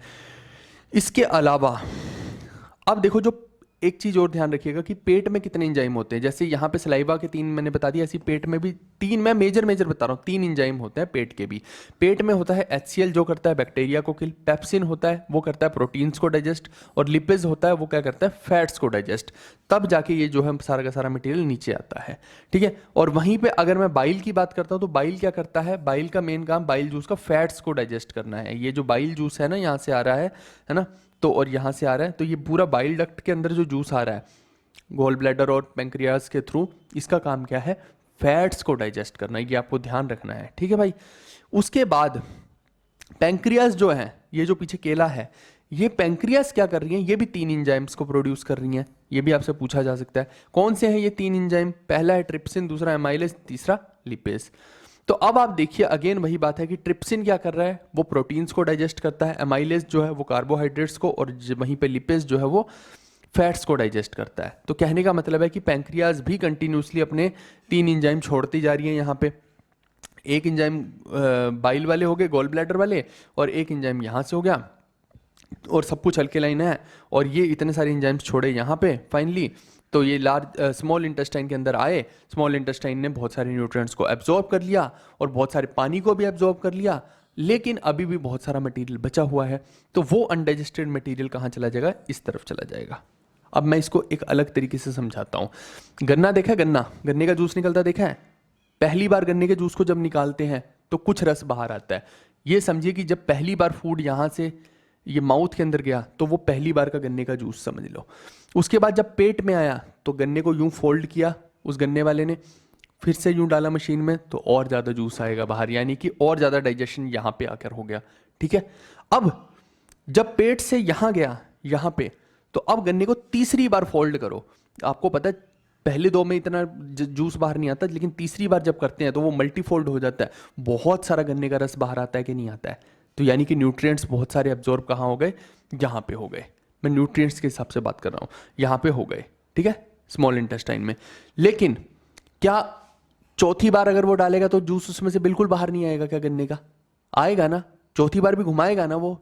तो चौथी बार जब फोल्ड करेगा गन्ने को और उसमें से डालेगा, अब फाइनल है कि मैक्सिमम जूस जो है वो बाहर आ जाएगा, और सिर्फ जो कचरा है गन्ने का, जो बचेगा कचरा, वो फेंक देगा। यानी कि आखिरी बार जो होता है, आखिरी बार जो न्यूट्रिएंट्स एब्जॉर्ब हो रहे हैं, यानी कि आखिरी बार जो उस गन्ने में से जूस निकलेगा, वो कहाँ पे हो रहा है? एक तरह से वो इस लार्ज इंटेस्टाइन में हो रहा है, लार्ज इंटेस्टाइन में। समझ गए? यानी कि यहां से फूड अब यहां गया, अब यहां पे गया। उसको समझने से पहले आपको इसकी पूरी फॉर्मेशन समझनी है। इसको जो है सबसे पहले तो देखिए, ये अपेंडिक्स है। यहाँ पे ये अपेंडिक्स का काम क्या है? इसके अंदर बहुत सारे गुड बैक्टीरिया जो होते हैं, गट बैक्टीरिया होते हैं, जो वो बनते रहते हैं, और ये क्या करता है, यूं ऊपर की तरफ फ्लश करता रहता है। फ्लश करेगा तो यानी इस बड़ी आंत में एक तरह से और ज़्यादा फर्दर डाइजेशन हो सकेगा। ये एक तरह से डाइजेस्टिव सिस्टम का एक बहुत अभिन्न अंग है। ठीक है भाई, गुड बैक्टीरिया यहाँ पे सारे के सारे इकट्ठे हैं। उसके बाद इस पूरी की पूरी पाइप को जो है लार्ज इंटेस्टाइन, इसको कॉलन भी बोलते हैं। कॉलन के साथ साथ इसमें देखिए कि जैसे ऊपर की तरफ जाएंगे तो इसको क्या बोल देंगे, जब ऊपर की तरफ जा रहे हैं, हम यूं ऊपर जा रहे हैं, तो हमने क्या की, चढ़ाई की, असेंड किया, है ना, असेंडिंग द माउंटेन, तो इसको बोलते हैं असेंडिंग कॉलन। वहीं पे जब मैं सीधा गया तो ये हो गया ट्रांसवर्स कॉलन, है ना। ट्रांसवर्स का मतलब ही है कि सीधा सीधा। फिर उसके बाद जब मैं नीचे आया तो डिसेंड किया मैंने, डिसेंडिंग दी माउंटेन, है ना। तो यानी कि नीचे उतरा मैं, जब मैं नीचे उतरा तो इसको बोलते हैं डिसेंडिंग कॉलन। समझ गए इस चीज को? तो 3 भागों में इसको हमने बांटा हुआ है। अब आप सोचेंगे कि एक सेकेंड, हाँ, अब आपके दिमाग में एक चीज हो सकती है कि आप सोचें कि भैया ये जो है, इसी को हम जो है बड़ा क्यों बोल रहे हैं? तो बड़ा जो होता है वो सरफेस एरिया के हिसाब से होता है। लार्ज इंटेस्टाइन इसको क्यों बोल रहे हैं, जबकि लेंथ तो इसकी जो है बहुत ज़्यादा है, ये तो छोटा सा ही दिख रहा है। तो ऐसा क्यों है? तो वो ऑब्वियस ही बात है कि ये स्मॉल एक तरह से जो है अंदर बंडल अप है बहुत सारी, है ना, बंडल अप है बहुत सारी। लेकिन अगर मैं मोटाई के हिसाब से देखूं, है ना, बड़े के हिसाब से देखूं, तो ये बड़ी इसको ज़्यादा नहीं बोलेंगे। ये पतली पतली पाइप्स जो है बंडल अप है। लेंथ बेशक से ज़्यादा है, लेकिन लेंथ का बड़े होने से सेंस नहीं बैठता है। लेंथ के लिए तो चौड़ाई वगैरह भी तो होनी चाहिए, है ना। ओ सॉरी, बड़े होने के लिए चौड़ाई वगैरह भी होनी चाहिए, है ना। लेंथ के हिसाब से सिर्फ थोड़ी देखेंगे। ऐसे तो मैं एक वो होता है, आपने देखा होगा ना, बिल्कुल पतला सा सुखड़ा सा लड़का हो, है ना, यूं डंडी की तरह, आप बोलेंगे कि वो ज़्यादा ताकतवर है, या फिर एक हट्टा कट्टा माचो मैन जिसकी हाइट मान लो कि 5 ही फीट हो, वो ज़्यादा ताकतवर आपको लगेगा। समझ गए? अब शायद आप बड़े और छोटे में कंफ्यूज नहीं होंगे इस चीज़ में। अब जो फूड है, यहाँ भी देखिए कि यहाँ स्फिंक्टर्स लगे हुए हैं। मैंने बोला था ना, स्फिंक्टर मसल यहाँ भी लगे हुए हैं, अगेन इस तरफ भी लगे हुए हैं। ठीक है, ये भी क्या करते हैं, ये यूं यूं यूं करके हिलते रहते हैं। तो जो फूड यहाँ पे आया, अब ये ऊपर ऊपर ऊपर ऊपर करके उसको भेजते रहेंगे, और इस पूरी प्रोसेस में, यहां से यहां तक की प्रोसेस में क्या होगा, फर्दर फाइनली जितने भी न्यूट्रिएंट्स और इलेक्ट्रोलाइट भी, यानी बहुत सारे सॉल्ट भी जो है एब्जॉर्ब हो जाएंगे। अब जब वो एब्जॉर्ब हो जाएंगे तो सारे के सारे, तो अब फाइनल क्या बचेगा, कचरा बचेगा आपके पास। ठीक है, फाइनल क्या बचेगा यहाँ पे, अब यहां पर आते आते कचरा बचेगा, यानी कि गन्ने का जो वो बुरादा बच गया ना एक तरह से, अब उसमें रस तो है नहीं है, यानी न्यूट्रिएंट्स तो खत्म हो गए। अब उसका काम क्या है, उसको बाहर निकालना है बॉडी को। तो वो यहां पर आ गया, जब आ गया तो यहां आएगा, वो रेक्टम में इकट्ठा हो जाएगा। ठीक है, यानी एक तरह से आपकी पोटी जो है रेक्टम में इकट्ठी हो गई। अब यहाँ पे भी एनस के अंदर भी देखिए, ये एनस है, एनस के अंदर भी यूं स्फिंक्टर्स होते हैं, जिसके थ्रू आप, ऐसा थोड़ी है कि इसके अंदर आया और तुरंत ही आपको लूज मोशन हो गया और टन करके बाहर आ गया, ऐसा तो नहीं होता ना, इकट्ठा होता रहता है ना। और यहाँ पे स्फिंक्टर है तो वो उसको ऐसे नहीं आने देंगे, एक अर्ज होगी आपको, फिर ये भी स्फिंक्टर यूं यूं हिलेंगे, है ना, तो फिर वहां से जो है आपका ताजा ताजा माल बाहर निकलेगा। सिंपल सी बात है। ठीक है भाई, तो कहने का मतलब है कि फाइनली जो है वेस्ट प्रोडक्ट आपका एनएस के थ्रू जो है बाहर आ जाएगा। क्या ये पूरी की पूरी प्रोसेस आपको समझ में आ गई? मैंने पूरी कोशिश की कि मैं इस डायग्राम के थ्रू आपको और एक ही पेज में सारी की सारी प्रोसेस को समझाने की कोशिश करूं। अब जो चीज़ें मैं बताऊंगा ना, वो लिखित रूप की चीज़ें हैं, वो तो फटाफट समझ आती जाएंगी, क्योंकि एक बार ये पूरी प्रोसेस समझ आ गई ना, फिर जो लिखा हुआ है आगे वो सब कुछ ही समझ आता रहेगा। जैसे कि अब हम फटाफट से आगे बढ़ते हैं, देखते हैं। आप देखिए, अब यहाँ पे स्मॉल इंटेस्टाइन का लिखा हुआ है। स्मॉल इंटेस्टाइन को बोले लगभग 7-7.5 मीटर की लॉन्ग होती है, कॉइल्ड होती है। ये रही भाई, वो तो ऑलरेडी मैं बता के आ रहा हूँ। फिर इसके अंदर जो है बहुत सारा लीवर और पैंक्रियास से भी सिक्रीशन आता है। तो आप खुद बताओ, मैंने बताया नहीं अभी कि लीवर से और पैंक्रियास से मिलके जो है इसके अंदर, ये वाली के अंदर भी पीछे के थ्रू आएगा, है ना, पीछे के थ्रू इसके अंदर भी सिक्रीशन आ जाएगा। ये तो मैं बता के ही आ रहा हूँ अभी आपको, सारी की सारी कहानी मैंने कहानी ही उस हिसाब से बताइए कि आपको सारी चीज़ें याद हो जाएं। फिर उसके बाद एक चीज़ खास और रह गई थी, विल्ली और माइक्रो विल्ली का मैं बता देता हूँ। ये पेपर में आ रखा था। इसके अंदर जो है ना बहुत सारे विल्ली और माइक्रो विल्लीज होते हैं।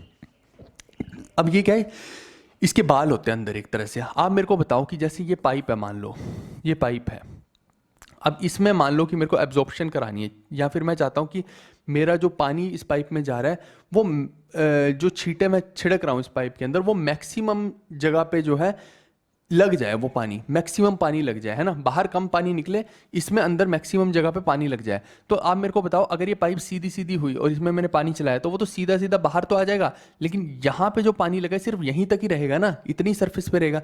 लेकिन वहीं पे इस पाइप को मैं कुछ ऐसा कर दूँ, इसके अंदर यूं डंडी बना दूँ, एक डंडी यूं बना दो, एक यूं बना दो, एक यूं बना दो, एक यूं बना दो। तो मैंने क्या किया, जो पानी सिर्फ इस पॉइंट पे लगना था, इस पॉइंट पे लगना था, अब वो कहाँ लगेगा, वो इतने बड़े एरिया पे लग जाएगा। लगेगा कि नहीं लगेगा, एक तरह से समझ रहे हो।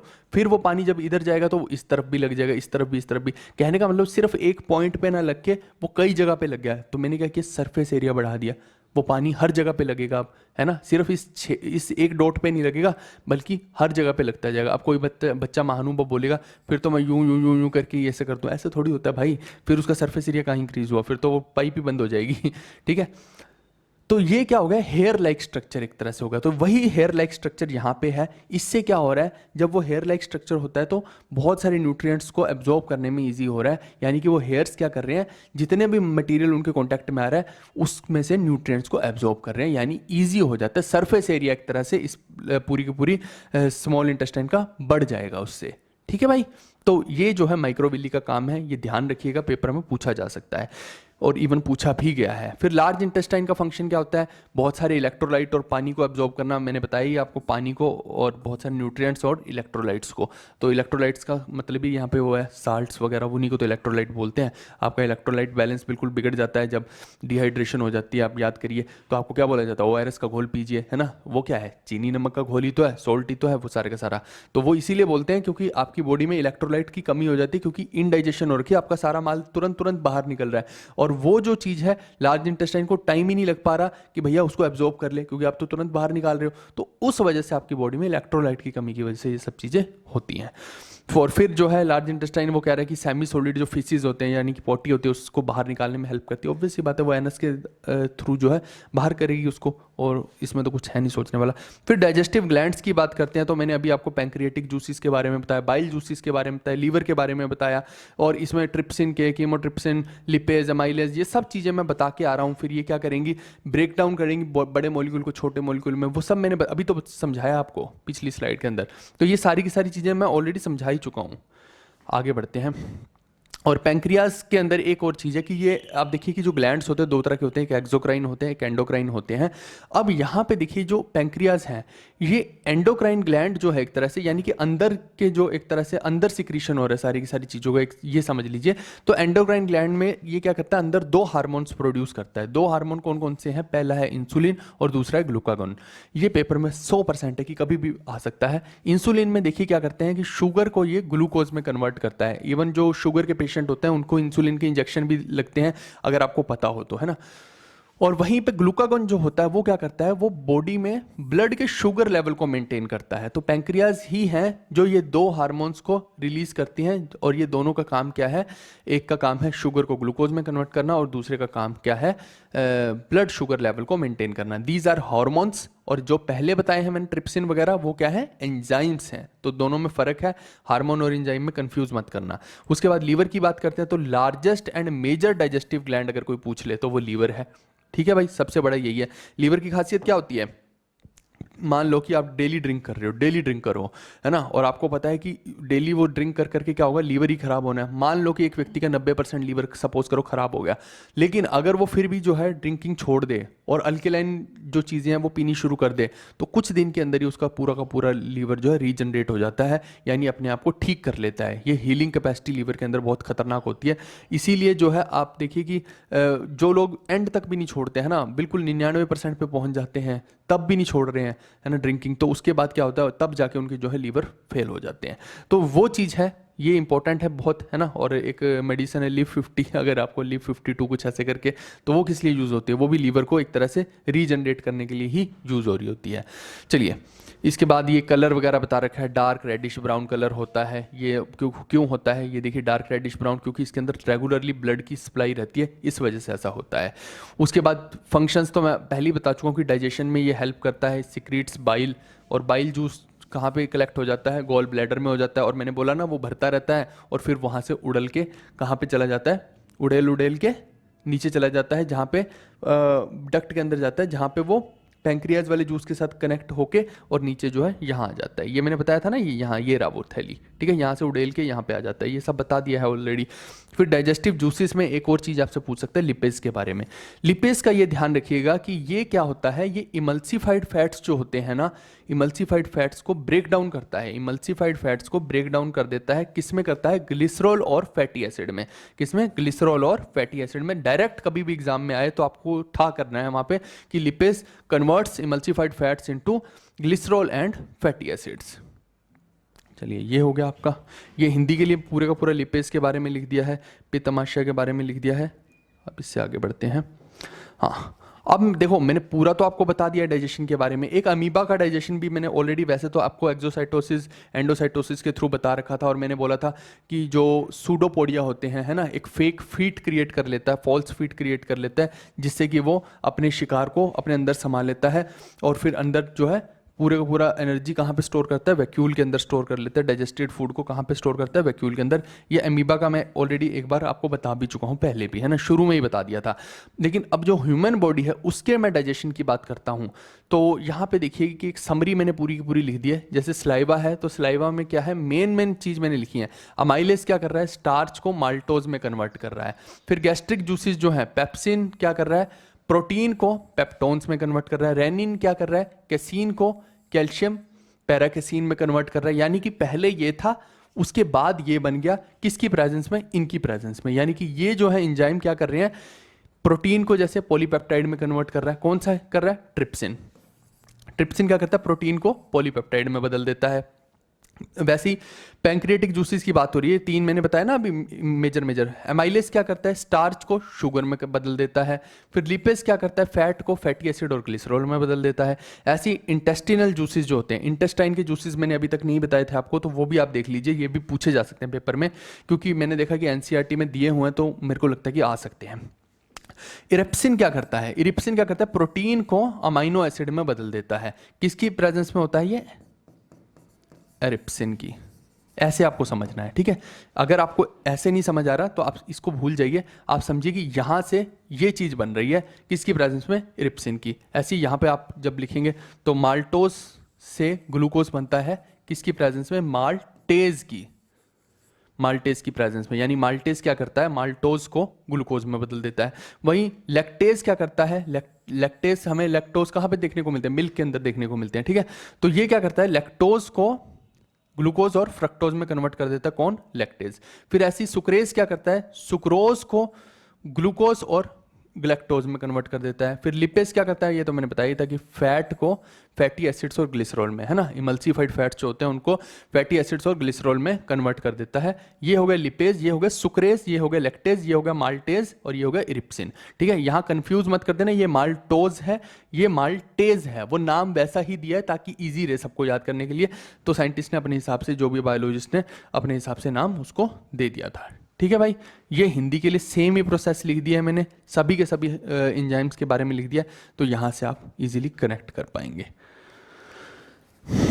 ठीक है। चलिए, अब नेक्स्ट जो हम बात करते हैं, हम करते हैं ब्लड की बात करते हैं। मैंने आपको बताया कि बॉडी के अंदर शुरू में बताया था कि कनेक्टिव टिश्यूज़ होते हैं, एक लिम्फ होता है, ब्लड होता है ना, और एरियोलर टिश्यूज़ के बारे में, एडिपोज टिश्यूज़ के बारे में बताया था। तो उनमें से एक बहुत सारे टिश्यूज़ तो हैं, लेकिन हमें जो है मेनली अब ब्लड के बारे में जानना है, क्योंकि अब ह्यूमन बॉडी के बारे में जब हम जानते हैं ना, तो हम धीरे धीरे आगे बढ़ेंगे। अभी मैंने मुँह से लेकर आपने फूड डाला, सारी की सारी चीज़ हो गई है ना। अब वेस्ट प्रोडक्ट भी बाहर आ गया। अब जो मुद्दे की बात यह है कि जो न्यूट्रिशन है आपके पास पूरे इंटेस्टाइन के अंदर हर जगह पे एब्जॉर्ब हो गया है। अब वो न्यूट्रिशन अलग अलग जगह पे कैसे जाएगा, उसके जो मटेरियल बनना है ना, न्यूट्रिशन से क्या क्या बन रहा है, वो सारी चीज़ें हमने देख ली। एनर्जी कैसे बन रही है, वो कौन सा एंजाइम कैसे एनर्जी में कन्वर्ट कर रहा है, वो सब देख लिया। लेकिन अब वो चीज़ें जो है, वो न्यूट्रिशन जो है, वो एनर्जी जो है, अलग अलग जगह पे अलग अलग पार्ट्स में किसके थ्रू जाएगी। वो मुद्दे की बात यही है कि वो ब्लड के थ्रू बहुत सारी जगह पे जा रही होती है। यानी ब्लड क्या कर रहा है, एक जगह से दूसरी जगह पे वो सारी की सारी एनर्जी को भी भेज रहा है ना। क्योंकि एक देखा जाए तो सेलुलर लेवल पे भी तो बहुत सारी चीज़ें होती हैं, सेल के लेवल पे। तो ये तो बड़े लेवल पे हमने बात देखी। अगर बिल्कुल माइक्रोस्कोपिक लेवल पे देखेंगे तो फिर ये होगा कि भैया ब्लड जो है हर जगह पे ये प्रोवाइड कर रहा है, ब्लड ही हर जगह पे ऑक्सीजन प्रोवाइड कर रहा है, ब्लड ही हर किसी का वेस्ट उठा के वापस से ले आता है ना, और उसको डिस्पोज करवाता है। और मतलब सब कुछ जो है अल्टीमेटली, और न्यूट्रिशन जो है वो ट्रांसपोर्ट कर रहा है ब्लड, है ना। हीमोग्लोबिन सारे का सारा ब्लड के अंदर है। सोल्जर्स जिनको हम वाइट ब्लड सेल बोलते हैं, जो आपकी बॉडी को सेव कर रहा है ना, दूसरों कीटाणुओं से बचा रहा है, बैक्टीरिया से बचा रहा है ना, या फिर बहुत सारे फॉरेन एलिमेंट से बचा रहा है, वो क्या है, वो भी ब्लड है। तो कहने का मतलब है ब्लड एक कनेक्टिव टिश्यू तो है ही है, लेकिन साथ में जो है बहुत सारे इसके यूसेजेस भी हैं। तो वहीं पे इसके बहुत सारे पार्ट भी हैं, जैसे एक हो गया एरिथ्रोसाइट, ल्यूकोसाइट, ब्लड प्लेटलेट्स। अब ये क्या चीज़ हैं, आप देखिए जरा, ये रहा पूरा का पूरा ब्लड। ये होती है जैसे एक ब्लड वेसल, ठीक है। अब इसको जब आप तोड़ के देखते हैं इसके अंदर, तो ये रेड कलर के जो दिखाई दे रहे हैं, ये क्या हो गए, आपके आरबीसी हो गए, ठीक है। आरबीसी, रेड ब्लड सेल, जिसको हम बोलते हैं एरिथ्रोसाइट, ठीक है। वहीं पे आप देखिए, अगर आप ध्यान से देखेंगे तो ये जो हो गए, ये दिख रहा है आपको, ये वाला, ये होते हैं आपके वाइट ब्लड सेल। इनको क्या बोलते हैं, ल्यूकोसाइट्स। वाइट ब्लड सेल को क्या बोलते हैं, ल्यूकोसाइट्स। वहीं पे साथ में ही आप देखिए कि जब आपको डेंगू वगैरह या किसी को भी हो जाता है कुछ खुदा ना खास्ता, तो वहाँ पे आप देखिए प्लेटलेट्स का लेवल बॉडी में हमेशा डिक्रीज कर जाता है। और इवन हमने तो वो प्रोसेस भी देखी है ना, कि एक बार हुआ था मेरी मदर के प्लेटलेट्स डाउन हो गए थे, तो मैंने खुद दिए। तो वहाँ पे येलो येलो कलर का एक पूरा का पूरा प्लाज्मा होता है, उसके अंदर बहुत सारे प्लेटलेट्स होते हैं। एक मशीन होती है, यानी वो ब्लड जो है उसमें जाता है, प्लेटलेट निकालती है, वापस से आपके अंदर ही ब्लड को इन्फ्यूज़ कर देते हैं, क्योंकि उस मशीन में सिर्फ प्लेटलेट ही सेग्रीगेट होते हैं, और सिर्फ प्लेटलेट ही चाहिए होते हैं ऐसे टाइम पे, है ना। क्योंकि आपकी बॉडी के अंदर आप खुद सोचो ना, ह्यूमन बॉडी के अंदर जब सिर्फ प्लेटलेट ही डाउन हो तो जबरदस्ती बाकी की चीज़ों को क्यों ठूसना, ऐसे तो फिर बहुत सारी ब्लड अंदर चला जाएगा, वो पता नहीं बॉडी इतना झेल भी पाएगी कि नहीं, समझे। तो इसलिए जो है सेग्रीगेट किया जाता है। तो ये जो है येलो कलर का जो आपको दिख रहा है, ये है प्लाज्मा, और इसी प्लाज्मा में जो है बहुत सारे प्लेटलेट्स होते हैं छोटे छोटे, और ये प्लेटलेट्स को ही सेग्रीगेट किया जाता है, जो कि मैंने अभी आपको बता दिया। ये रेड ब्लड सेल हो गए, और बस यही है ना। यहीं पे जो है ऐसे ही लिम्फ भी होता है बहुत सारा, और लिम्फ के अंदर क्या होते हैं, वाइट वाइट कलर का लिम्फ होता है जैसे, तो उसके अंदर वाइट ब्लड सेल होते हैं। इन्हीं को क्या बोला जाता है, इन्हीं को क्या बोल दिया जाता है, सोल्जर्स भी बोल दिया जाता है। ये भी आप ध्यान रखना, क्यों, क्योंकि ये आपकी रक्षा करते हैं वाइट ब्लड सेल। यही बोलते हैं ना कि वाइट ब्लड सेल सोल्जर्स हैं, है ना। ठक ठक ठक ठक कोई भी आपको हार्म पहुंचाने की कोशिश करेगा तो वाइट ब्लड सेल आगे आकर आपकी रक्षा कर देंगे। फिर जो है आप देखिए, ब्लड्स के जो जितने भी सेल्स हैं वो बनते कहाँ पे, बोन मैरो के अंदर बनते हैं। कोई भी सेल है, ये सब बोन मैरो के अंदर बन रहे होते हैं, और जो डिप्लीट हो रहे होते हैं वो स्प्लीन में जाके डिप्लीट हो रहे होते हैं। जैसे कि हम साथ में पहले इसका पीएच भी देख लेते हैं। तो स्लाइटली जो है इसका पीएच 7.4 के आसपास होता है, एंटासिड टाइप है ये, है ना। लगभग 7.4 के आसपास ब्लड का पीएच बोला जाता है। और जो स्प्लीन वाली बात मैं कर रहा था, आप देखिए जैसे आरबीसी हैं, एरिथ्रोसाइट, ये बनेंगे कहाँ पे, मैंने अभी आपको बताया बोन मैरो में, लेकिन डिस्ट्रॉय कहाँ जाके होंगे, स्प्लीन में होंगे। और इनकी जो एवरेज लाइफ साइकिल है वो 120 दिन की होती है, ठीक है। फिर वहीं पे आप देखिए कि प्लेटलेट्स क्या करते हैं। प्लेटलेट्स का नाम होता है थ्रोम्बोसाइट। जैसे आरबीसी का एरिथ्रोसाइट होगा, प्लेटलेट्स का क्या नाम होगा, थ्रोम्बोसाइट बोलते हैं इनको बायोलॉजिकल टर्म्स में। ऐसे ही ल्यूकोसाइट किसको बोलते हैं, डब्ल्यूबीसी को बोलते हैं।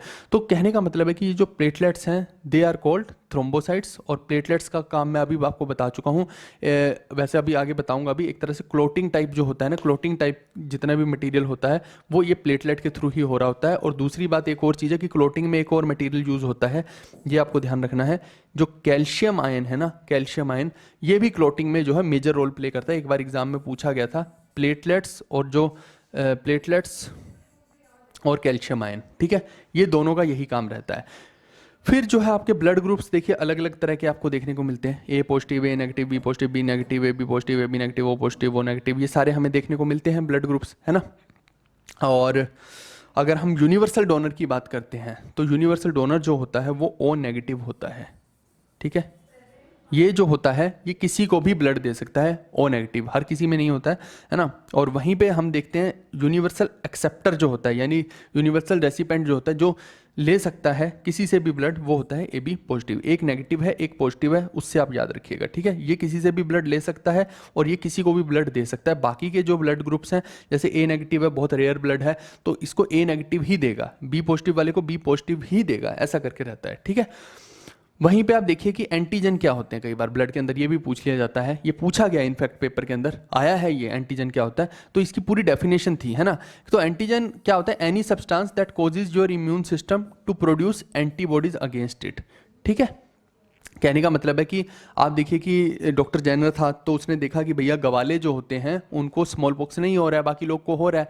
तो वो क्यों था, क्योंकि वहाँ पे देखिए कि अगर वो बेसिकली हो भी रहा है, सपोज करो, सॉरी काउ पॉक्स था आई थिंक, कुछ ऐसा था, है ना। तो वो काउस के थ्रू अगर हो भी रहा है, कहने का मतलब है, तो जो गवाले वहाँ पे रहते हैं वो डायरेक्टली उनके टच में रह रहे थे, दूध दूह रहे थे, तो वो जो एंटीजेंस थे ना वो उन गवालों के अंदर ऑलरेडी जा रहे थे, है ना। एक तरह से उसके कण धीरे धीरे जा रहे थे, और वो जो इनके अंदर था, गवालों के अंदर ब्लड, उसने क्या किया, एंटीबॉडी बनानी शुरू कर दी, उन एंटीजन के खिलाफ एंटीबॉडी बनानी शुरू कर दी, है ना। कई बार हम देखते हैं कि ऐसा भी होता है कि आपके अंदर डायरेक्टली वही बैक्टीरिया छोड़ा जाता है जिस बैक्टीरिया ने आपको इन्फेक्ट किया होता है। वो क्यों होता है, क्योंकि उससे क्या धीरे धीरे आपकी बॉडी जो है उसके लिए एंटीबॉडीज बनाना शुरू कर देती है, अपने आप ही बॉडी के अंदर डिफेंसिव सिस्टम बनना शुरू हो जाता है, यानी अलग से किसी मेडिसिन की जरूरत नहीं पड़ती है। तो ऐसा भी बहुत सारे केसेस में हमें बहुत सारी डिजीज में करना पड़ता है।